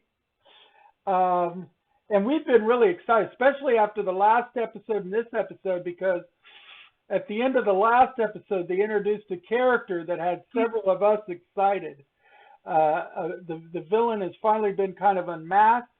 This is the spoiler section of the show, just to remind people. This show, we do spoil the episode. So if you have not seen the episodes yet, stop it, go watch it, come back, watch this on YouTube. But they, at the end of the episode, the last episode, and then you don't actually see the character in this episode, but he's referred to. The Ultra Humanite has been introduced. And for those who don't know, we were talking about this off screen last week before we got to, and then we never got to talk about it. The Ultra Humanite is the first super-powered villain that Superman ever fought. He was the first super villain. He fought a lot of villains, but this is the first super-powered villain that was introduced back in the day for Superman. And the Ultra Humanite has gone through a lot of permutations throughout comic books. And so they brought the Ultra Humanite in, which is good because he is part of the JSA's canon of characters too. There's so much to do with this character. And in this week's episode, they even went through and talked some of the history of the character, and they were pretty comic book accurate about it. They changed it a little bit. They weren't afraid to get to the almost silly sounding bits where they talked about how for a time his brain was in the body of an actress that won an Oscar or something. Dolores Waters. Yeah. He was in there and she won the Oscar, and he had been within her body for a year before she won the Oscar, and that actually is canon with the comic books. He actually had gone into an actress and had won the award while he was within the actress's body. They did make some changes, like for instance, Dragon Master was not in his original story as someone who helped him change bodies, but still they put him in the big white gorilla, which the big mutant gorilla, and that's what we saw him at the very tail end of the last episode. And then just as previously on in this episode, the only time we saw him. But we did get it. His name was mentioned this episode by Pat and Pemberton, because they said he was basically the most dangerous foe that the JSA had ever encountered, and he's a super megalomaniacal genius. He's the precursor to Lex Luthor as being Superman's archvillain. After Lex Luthor was introduced, he was no longer the focal villain for Superman because Superman had Lex, and Lex is a megalomaniacal super genius. So they have a lot of similarities in that respect. In fact, in a lot of ways, Lex was a permutation of the Ultra-Humanite character. It was a reintroduction of that kind of character into Superman comics. But what if we went a different direction and they came up with Lex Luthor, and Lex Luthor became so iconic that that's the way they went. So yeah, we know we've got. So we opened. Early in the episode, we had the boys because they were was it Mike and Jakeem? Mike and Jakeem. They were running from the Ultra Humanite. And the Thunderbolt. The Thunderbolt was in the pocket. Going. He's got it. Right here, I hope we get out of this alive. I just like that bit. They tried to wish their way out of it by wishing that they had cell service. First they wished they were home, but home is where the heart is. Oh yeah. Nothing happened. He's like, why didn't we go anywhere? And Thunderbolt's like, that's because the home is where the heart is. There's nowhere to take you. So then they wished for phone service, and so he made a phone booth appear in the middle of the forest. But they didn't have a dime. Yeah, it was a working phone booth. It had a dial tone, but it didn't ask them for 10 cents. And they're kids, so they had no idea that they could have hit 0 and made a collect call. Does that still work anymore? You can still do it. You can still reverse the charge as long as the person on the other end agrees to accept the charges. And I'm sure Mom would have accepted the charges from I doubt that they'd be able to think of that classic trick of being like, first name, Mike, last name, lost in the woods. Yeah, but and they did find Cindy Berman, which is who they were looking for when they came across the Ultra Humanite.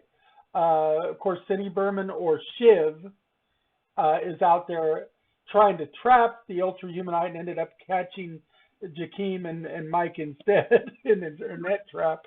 And Jakeem and them look back at the net and says, I think you need a bigger net.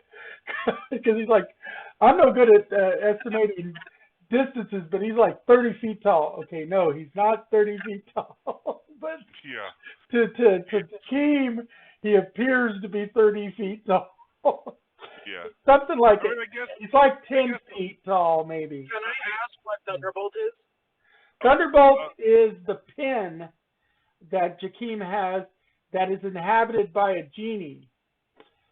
And you give a wish, but it can only give each wish once. And you have to be very specific, like the normal wish rules.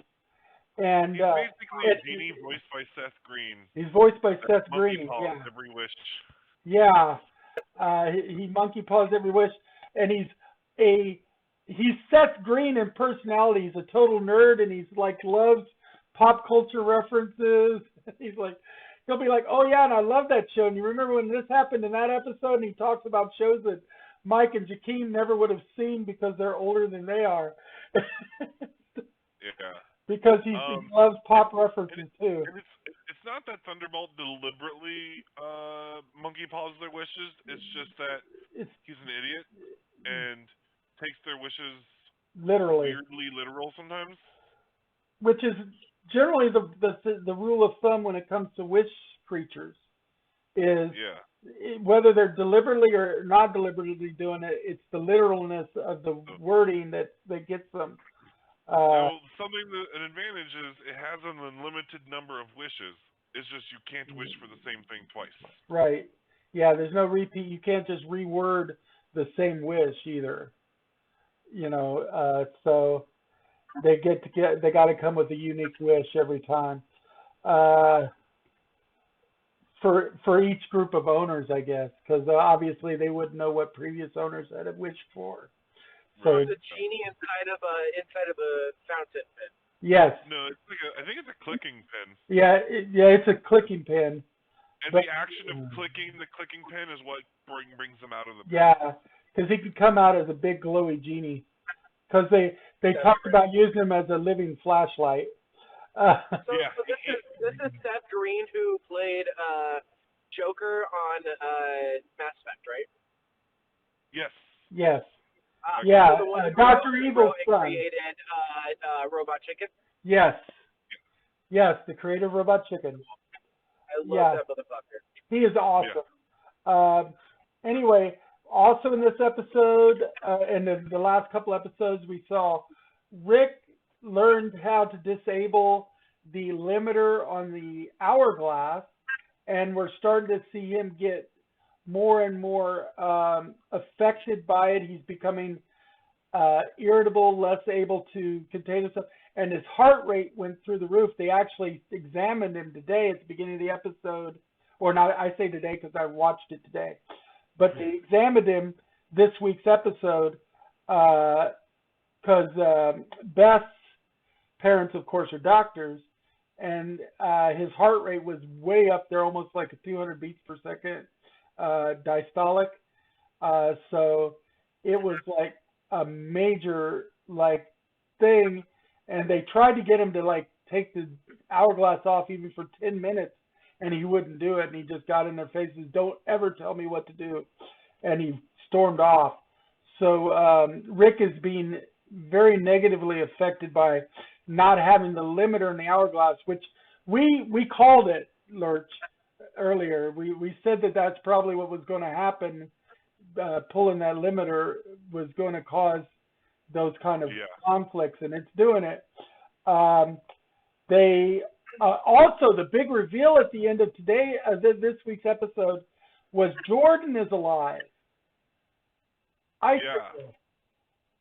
And I had kind of was started to think he might be because of the fact that, you know, a lot of ice characters can freeze solid and then be shattered and then come back together because of their isomorphic powers. Yeah.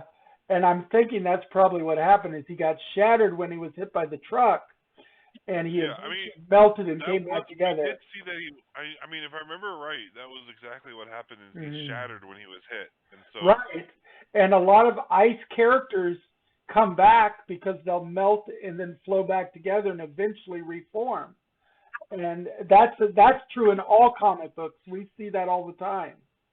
And so that's probably the descriptor of that. Yeah, Iceman Bobby also did that. Bobby Drake, yeah, exactly. All ice characters have done something similar if they've got that as one of their things is an ice form. And Bobby Drake has an ice form, and Icicle has an ice form. Even though Icicle is, in this way, a Scandinavian, like, frost giant kin or something is what he's supposed to be, I guess.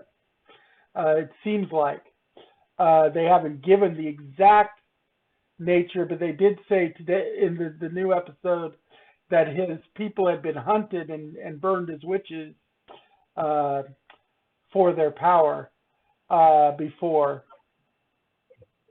from his tribe. We got the schism with Cameron that we figured we were going to get when the reveal happened and stuff, because and Courtney claimed that she was the one that killed Icicle instead of ratting out her brother, because obviously that's what she's going to do. She's not going to tell him that her brother did it, because then he would go after her brother. Yeah, Cameron's coming off pretty aggro at the moment. Which we totally expected, even though I thought if she had had a chance to tell him herself in the way she was going to tell him, he might have taken it better than having Rick barrel through the door and start attacking his grandparents. I don't even think that was a door, wasn't it? Did he just Kool-Aid Man his way through the wall? It might have been the wall. All I know is he freaking Kool-Aid Man'd in. Somehow. Oh yeah. Yeah, he just Kool-Aid Man'd his way into the house and attacked the kid's grandparents. Like, not cool, dude. Big old freaking shattered freaking drywall and shit. Yeah. And Not very and, superhero-y. we also have the death of of Sportsmaster and what's her name? The villains. And that's going to be interesting because Artemis is going to have to come to the JSA and say, hey, look, my parents said they were on my way home. They were going to come congratulate me because I got in as the first female quarterback for recruitment of this high school football or this college football team. And she had just told them that before they got distracted and Jordan killed them. And so they're not going to make it home. So I'm figuring next episode is going to start with Artemis coming to Courtney and them saying, look, my parents are missing. Now, not only did Jordan kill them, he obliterated their bodies. So there's. He did. Like, he ultra froze them so that he could shatter them into basically ice dust. Yeah. He ultra froze. He flash froze them into like oh man, he dusted them with ice. Yeah. And then and Artemis of course was the character that came in and helped Wildcat when they were fighting the grandparents. You know, that was Artemis that was helping Wildcat. At first I thought it was Shiv, but no, that was Artemis.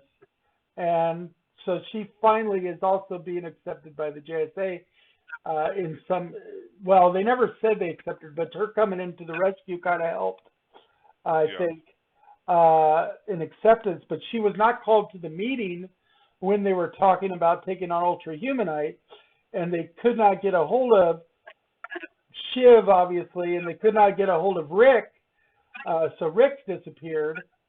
But we feel that they're probably going to bring, there's going to be some major conflict with Rick right now.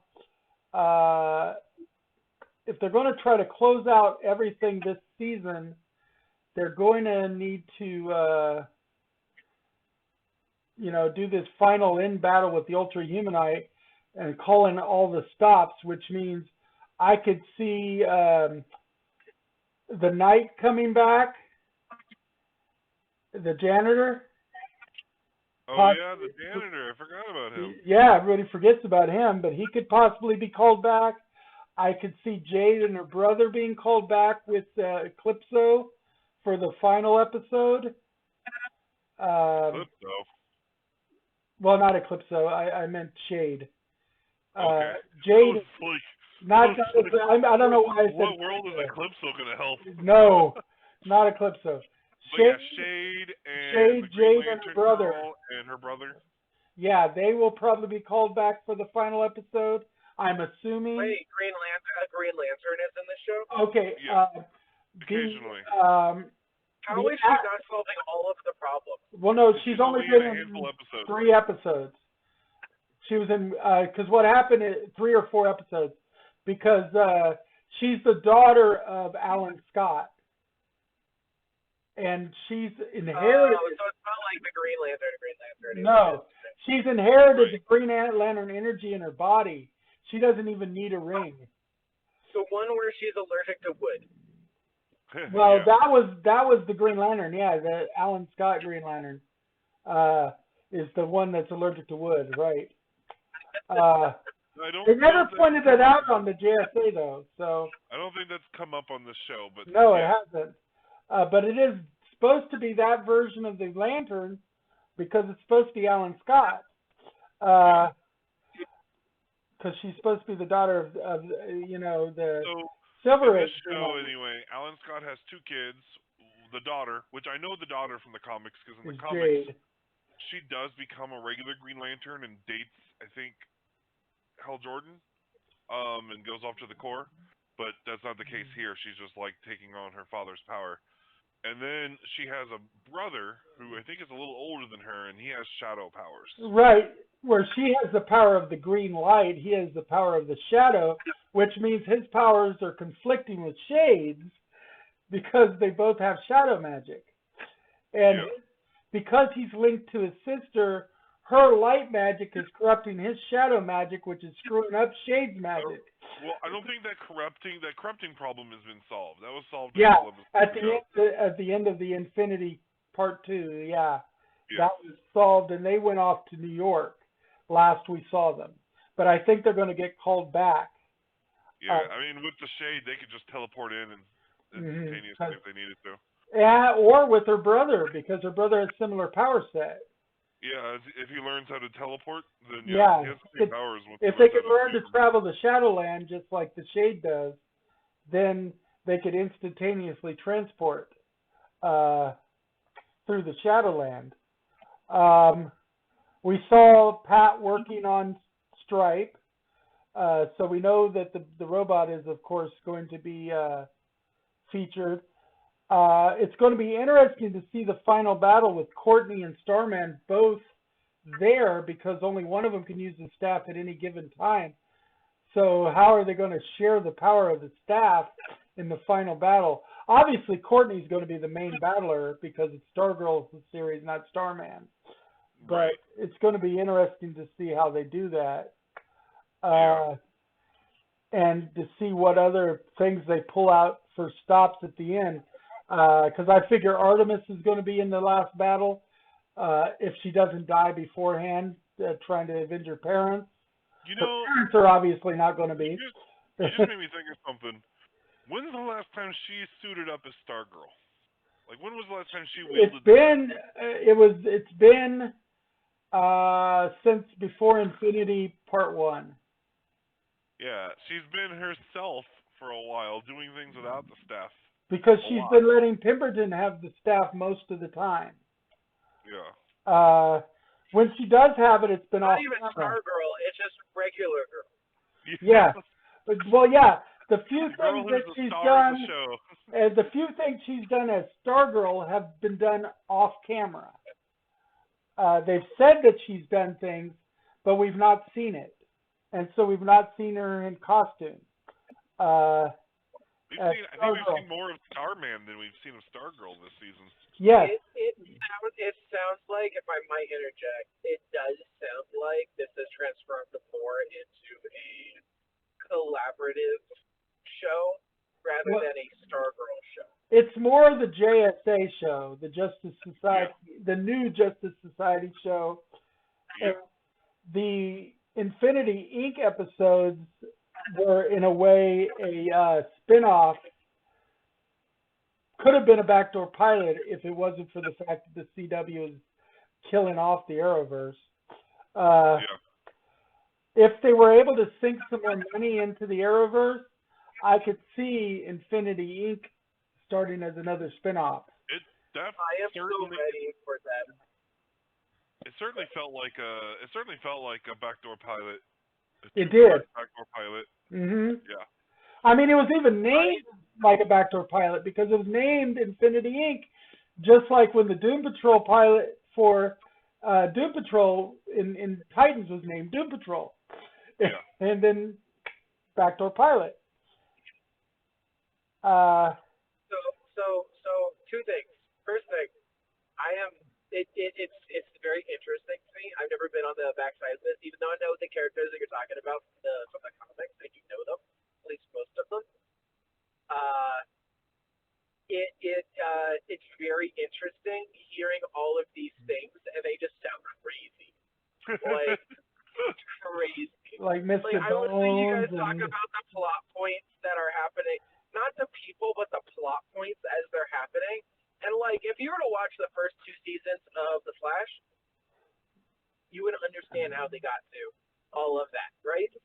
But like, if you were to just listen to someone talk about the last episode of the second season of The Flash, you would be like, what the fuck is going on here? Like, this sounds crazy.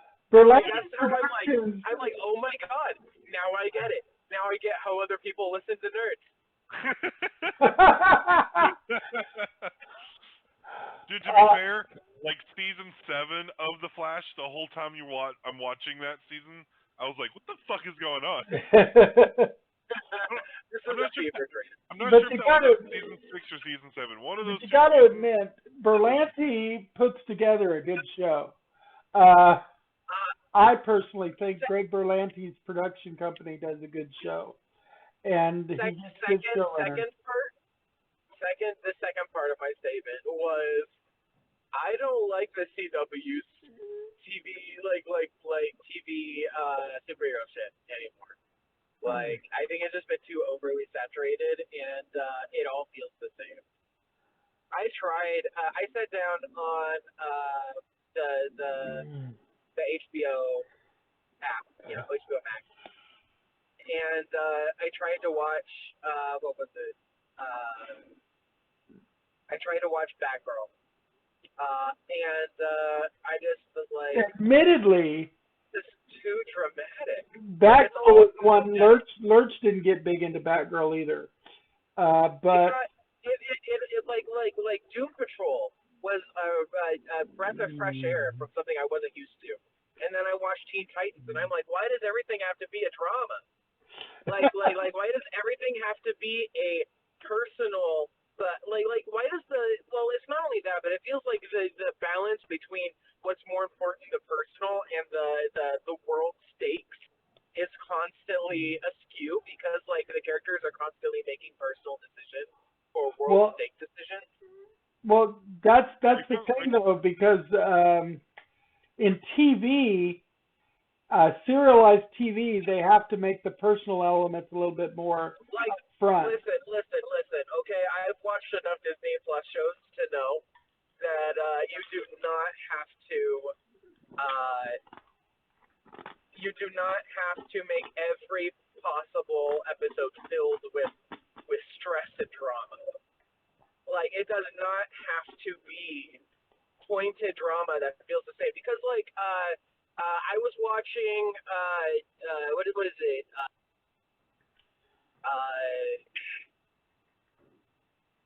Jughead and all of them. I forget what the name is. Riverdale. Archie.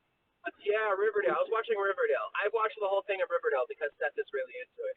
And I was just thinking to myself, God, this just feels like The Flash eventually turned into, and The Arrow eventually turned into, and like just drama. The ones that were not like that were focused on the plot of the story they were trying to tell, were the good ones. Doom Patrol focused on all of their insecurities, but they used that to drive the plot, which was amazing. The same thing with the alternate reality time traveling people. Who were they? Legends of Tomorrow. Legends of Tomorrow. Yeah, Legends of Tomorrow was like that. Those were exceptional exceptions from the general humdrum that is the CW heroes. And I got so burnt out on just all of that drama that was unnecessary and dumb for clear views. And it was all regurgitated into the next show to the point where I was like, I'm not, and that's all I'm hearing from this. I don't know if you're the target audience then, because the highest rated of all of the CW's Arrowverse shows has been The Flash. It is one of the highest ratings. I liked The Flash up until like season 3, whenever I started getting the same Arrowverse vibes. And then season 4 happened, and a whole bunch of TV shows were happening around that same time period. And like season 4 killed it for me because it felt like all of those other shows where it was just drama. I didn't like how they handled Wally West in a previous season. I didn't like how I don't know. It was like I didn't like how they were handling the villains. I didn't like Barry Allen's constant regression. Anyway, we've got 2 minutes left in the show. We got 2 minutes left in the show. I'm so sorry.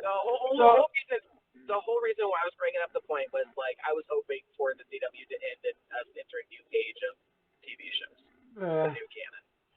And they are working on the new canon right now. They're possibly going to, if the rest of the Arrowverse dies, but they keep the Superverse, that'll be a new canon. So we'll see. Now we got 2 minutes left. So the spoiler-free version of Wakanda is Wakanda forever. No, see it. I recommend it. We will do the spoiler-free episode next week because we're not really getting into it yet. Yeah. And we'll do the spoiler episode probably the week after that. I'll make a couple of comments on Wakanda Forever. I don't feel like are spoilery. One is Namor as a comic book character and a cartoon character, I've always found rather lame and never cared for him. And so I was a little nervous about introducing him into the MCU, but I'm like, the people at MCU have been able to spin gold out of everything. And then they did it again. And they've done it with Namor. They made him a very interesting antagonist. Namor is I managed to tell Lurch like 2 weeks before Black Panther came out that I hope that they handled Namor the way that they did from 2014 onward, because I don't think Lurch has seen anything from the comics of Namor starting then, whenever the incursion and like the war between Wakanda and Atlantis was going on. And I was like, that's the Namor I want coming. And Lurch is like, I'm not really sure because he hasn't read it to my knowledge. I think we had that kind of discussion. Yeah. Well, and they absolutely did bring that Namor to the screen, and that's exactly what I was wanting from the movie. It was great. Well, yeah. And like they said, because they had one of those Marvel history tracks on the movie, they said Namor is like one of the second oldest superheroes in the Marvel universe. Yeah, he's 500 years old. But no, I mean he's one of the second longest running superheroes in the Marvel universe. Oh, yeah, after Captain America, Yeah, he was Captain one of America, Namor, and the Human Torch were the first 3 superheroes. Yep. To be printed. Yeah. Comics. Mhm. And not the Human Torch from the Fantastic Four, but like the original, the android Human Torch. Which they already showed in a previous Marvel movie, by the way. Yes, in a glass case. On display. Yeah, in a glass case. Yes. Long before we had the Johnny Storm Human Torch.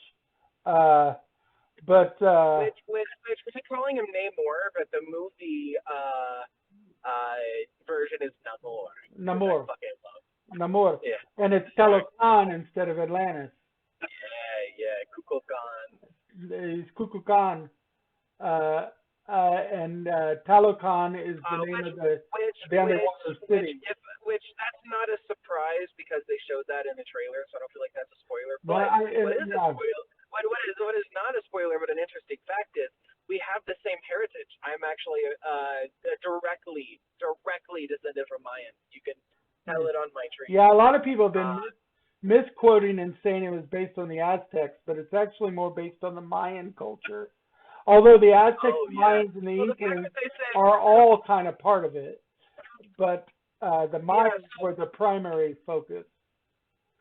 So the fact that they say Kukulkan instead of Quetzalcoatl means that they were referencing Mayans.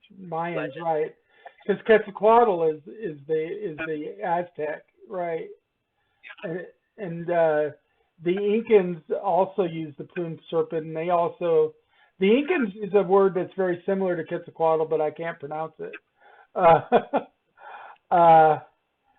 And I always liked that subset of culture, and so I like the fact that they expanded on their multiculturalism of Wakanda by bringing in Talokan and putting just as much effort into development of Talokan as they did into Wakanda. Yeah. I am a little biased because whenever I was younger, my abuelo, like if I was scared at something, whenever I was going to sleep, whenever I was in my single digits, he would be like, don't worry, mija. We've got Mayan warriors watching over you, all of their spirits, all over our family. You know, he always tells, man, this is the first time that I've seen Mayans represented, like not Aztecs or whatever, in a big because almost always the Mayans and the Incans in movies almost always get relegated behind the Aztecs. That's true. They do. If you do South American culture, you typically go Aztec because they're like front forward kind of thing. But people forget that there were 3 major South American over tribes and a lot of sub tribes, just like with any other native culture. Which is ridiculous because like the whole 2012 scare was a Mayan thing, but everybody kept saying Aztec, which was crazy. It's ridiculous. Yeah. So anyway, we're going to end it right now because we're 4 minutes over. We will go more spoiler-free stuff on Wakanda Forever next week, and we will reserve the spoiler episode for the week following. Maybe, because next week is Thanksgiving, actually. Do we want to even have an episode next week? Ooh, that's a good question. Do you want to take next week off? We might have to. I'm thinking let's go ahead and just say right now we will not have an episode next week. Let's give everybody a week off for Thanksgiving. Yeah. We'll go ahead and call that. There probably won't be a new episode of Stargirl this week anyway. Chances are we'll go to watch it and they'll be like, "Oh, we're on a holiday break." I was thinking we'll probably have one this week, but probably won't have one next week. Either way, one of the 2 weeks we probably won't have an episode, so we're not really going to be falling behind. So that means if we skip next week's episode and come back the week after, we can go right into the spoiler week, and we can just do a spoiler episode of Wakanda Forever. By then, we will also have seen the first episode of Wednesday Addams. So the Wednesday episode, because that premieres next week. Is that coming out on a weekly release? I thought it was like doing, the Netflix classic. Well, I think it's probably going to come out the whole thing, but it is. So we could start talking about it though in that episode because it'll be out. Because we've got several big releases coming out here.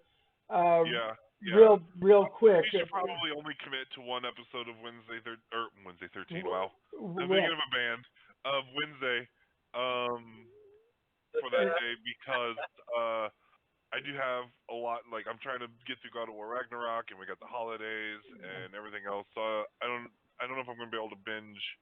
Something else is coming out too at the very tail end of the month, and I don't remember what it is. Another TV series. Oh, Willow. Willow is the last day of the month. I finally watched the original movie a couple of 2-3 weeks ago. It was a good movie. I enjoyed it quite a bit. It held up, didn't it? It holds up really well. So Willow comes out on the 30th. Next week, Wednesday comes out. So both of those series. Now Willow's going to be serialized on Disney Plus. So we're going to do one episode at a time of Willow. Okay. So we can do that. We got both those. Spirited is getting ready to come out. The new Ryan Reynolds remake of the Christmas Carol with him and Will Ferrell. That is getting ready to release. The Christmas stuff. I saw a trailer for a new Christmas-themed movie that's like an action movie. With David Harbour? With David Harbour? Yes. Santa's Sleigh? What's it called? Like Santa's Sleigh or something like that? Oh, no, I think it's like Slay the Night or something like that. But it's with David Harbour as Santa Claus, who's an action hero. Yeah, David Harbour's playing as Santa Claus, but he's a very violent Santa Claus. He's the action hero.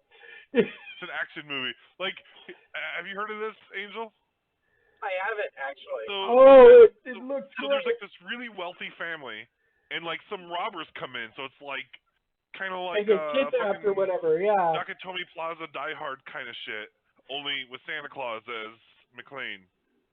So it's like a really wealthy family and a bunch of men with guns and assault rifles and whatever, barge into the house on Christmas Eve. Because they're like, we know you have a vault under the house with like $300 million. That's our Christmas present or some bullshit that. But their little girl wrote to Santa and stuff. Yeah. And so called like Santa to the rescue. Santa shows up while they're like robbing the place, and he's saying some shit about how they're on the naughty list, and it's just whooping ass. That sounds like a fun ride. It looks like it's going to be great. I want to watch it too. Yeah, the suit's already red, so he doesn't have to get it cleaned. He looks like such a grunge John McClane Santa Claus. There's a moment in the trailer where someone tries to stab him, and he lifts the gift bag up towards like open, and so they stab into the gift bag. It's like a magical sparkles. And then when they pull the knife away, there's like a gift stuck to the end of their knife. Yeah. I remember in the trailer, someone in the trailer is like, "Boss, what if he's the real Santa Claus?" And he's like, "There's no such thing as a Santa Claus." Oh, he's the real Santa.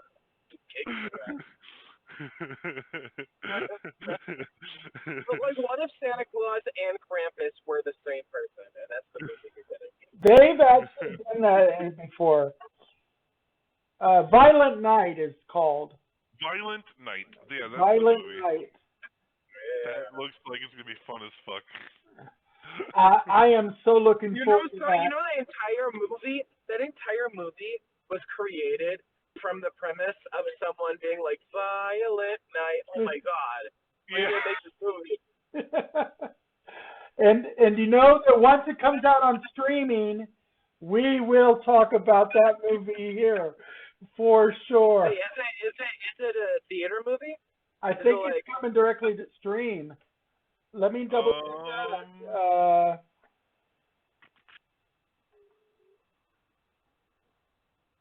I'm looking it up. I'm trying to find that because that's a good question.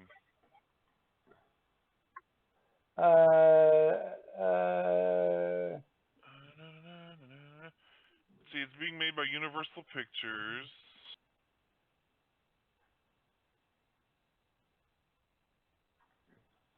It had its world premiere at New York Comic Con in October. Several released in the United States by Universal.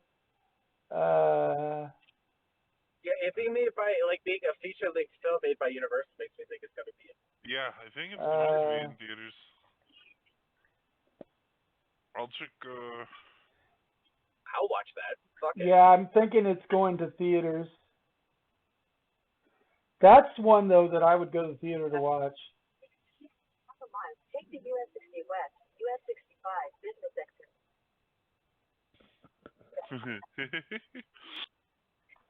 It's supposed to come out on December 2nd. I assume it's in theaters. Yeah, I think so. So, yeah, that's going to be an amazing movie. I was kind of wondering, because me and Ralphie were trying to decide what our next movie was going to be for December, because we wasn't sure if we were going to go watch Avatar: The Way of Water, or if there was a different one we were going to watch in December. I'm thinking that one, me personally. So, yeah, Violent Night, according to the AMC app, opens December 2nd. Yeah, December 2nd is what it said on the thing I found. That sounds just like a fun fucking movie to watch. I think I'm going to watch it. I think that's the day. I may go to the theater to watch that. I may go to the theater to watch that one. That might be the one I watch with Ralphie in December. Because I try to watch one a month to get out of the house. So you know, it's been a hot minute since we played a game with Ralphie. I'd be down to invite him. I'd love to do a board game night, guys. Yeah. Ralphie has been missing that kind of thing too. I mean, they're probably gonna. Well, no, they're not gonna be board games and stuff. Probably at the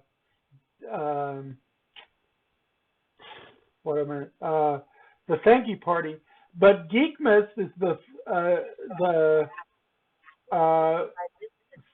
the first weekend in December, Mm-hmm. and Geekmas will have board games Yep. and stuff too. So I'm planning on, and we're just having a booth there. I'm not working.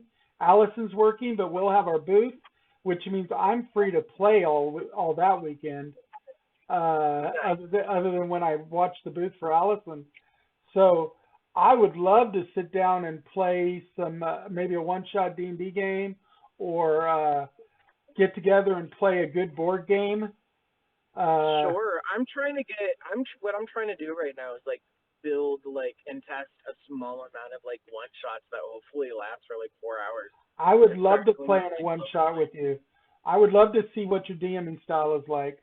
Oh yeah, I have no idea since I've had so few DMs. That's okay. Greg, I would love to sit at your table. DMing style is?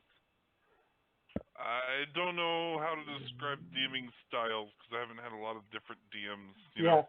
but I would love to Yeah. experience it, and of course that would be great. I may volunteer to do a panel at Geekmas. I still haven't contacted him about it, but I might, if his panel schedule hasn't filled up, do my, because if it hasn't, I might do my roundtable again. If the Assault on Santa thing actually does occur, and it can be digestible in small bite-sized chunks, I would be very interested in running that at Geekmas. Yeah, but Geekmas is like the very first week of December. I doubt if you get it in time. Yeah. So yeah, probably not. Not enough time to review it. You definitely should have it for the follow-up. I agree. Yeah, I am going to invest in the hardest core, aspects of the Kickstarter. I think I will, just to have it. Yeah, anyway, we are now at 15 minutes after the hour. Yeah. So we're going to go ahead and close it out. Thanks everybody for watching. Thanks as always, Geekatard, for coming in. You're our most loyal watcher. If I could give a free subscription to my channel to you, I would, just because you're here so often, but I don't have the ability to just give a free subscription. Otherwise, I would. Don't have the authority. I don't have the authority. But thank you for being such a regular. You are one of the few people that comments during the show, and we love that. We will see everybody not next week, but the following week. And at that week, for sure, we are going to be covering Wednesday, because it comes out on Netflix. We will be covering Willow, because it comes out on Disney Plus. And we will be covering Wakanda Forever, because Wakanda Forever. And Chadwick Boseman, you were the Black Panther. Yeah. I'm glad they didn't recast it. I'm glad they had a moment of silence for him at the beginning of the movie. And at the end of the movie. And I like, without spoiling it, I like how they started the movie. Yeah. I like it, and then we'll go into that when we talk about it. Anyway, we're going to end this episode with Wakanda Forever, and cross our arms and be ready to go. All right. Good night, everybody. See ya.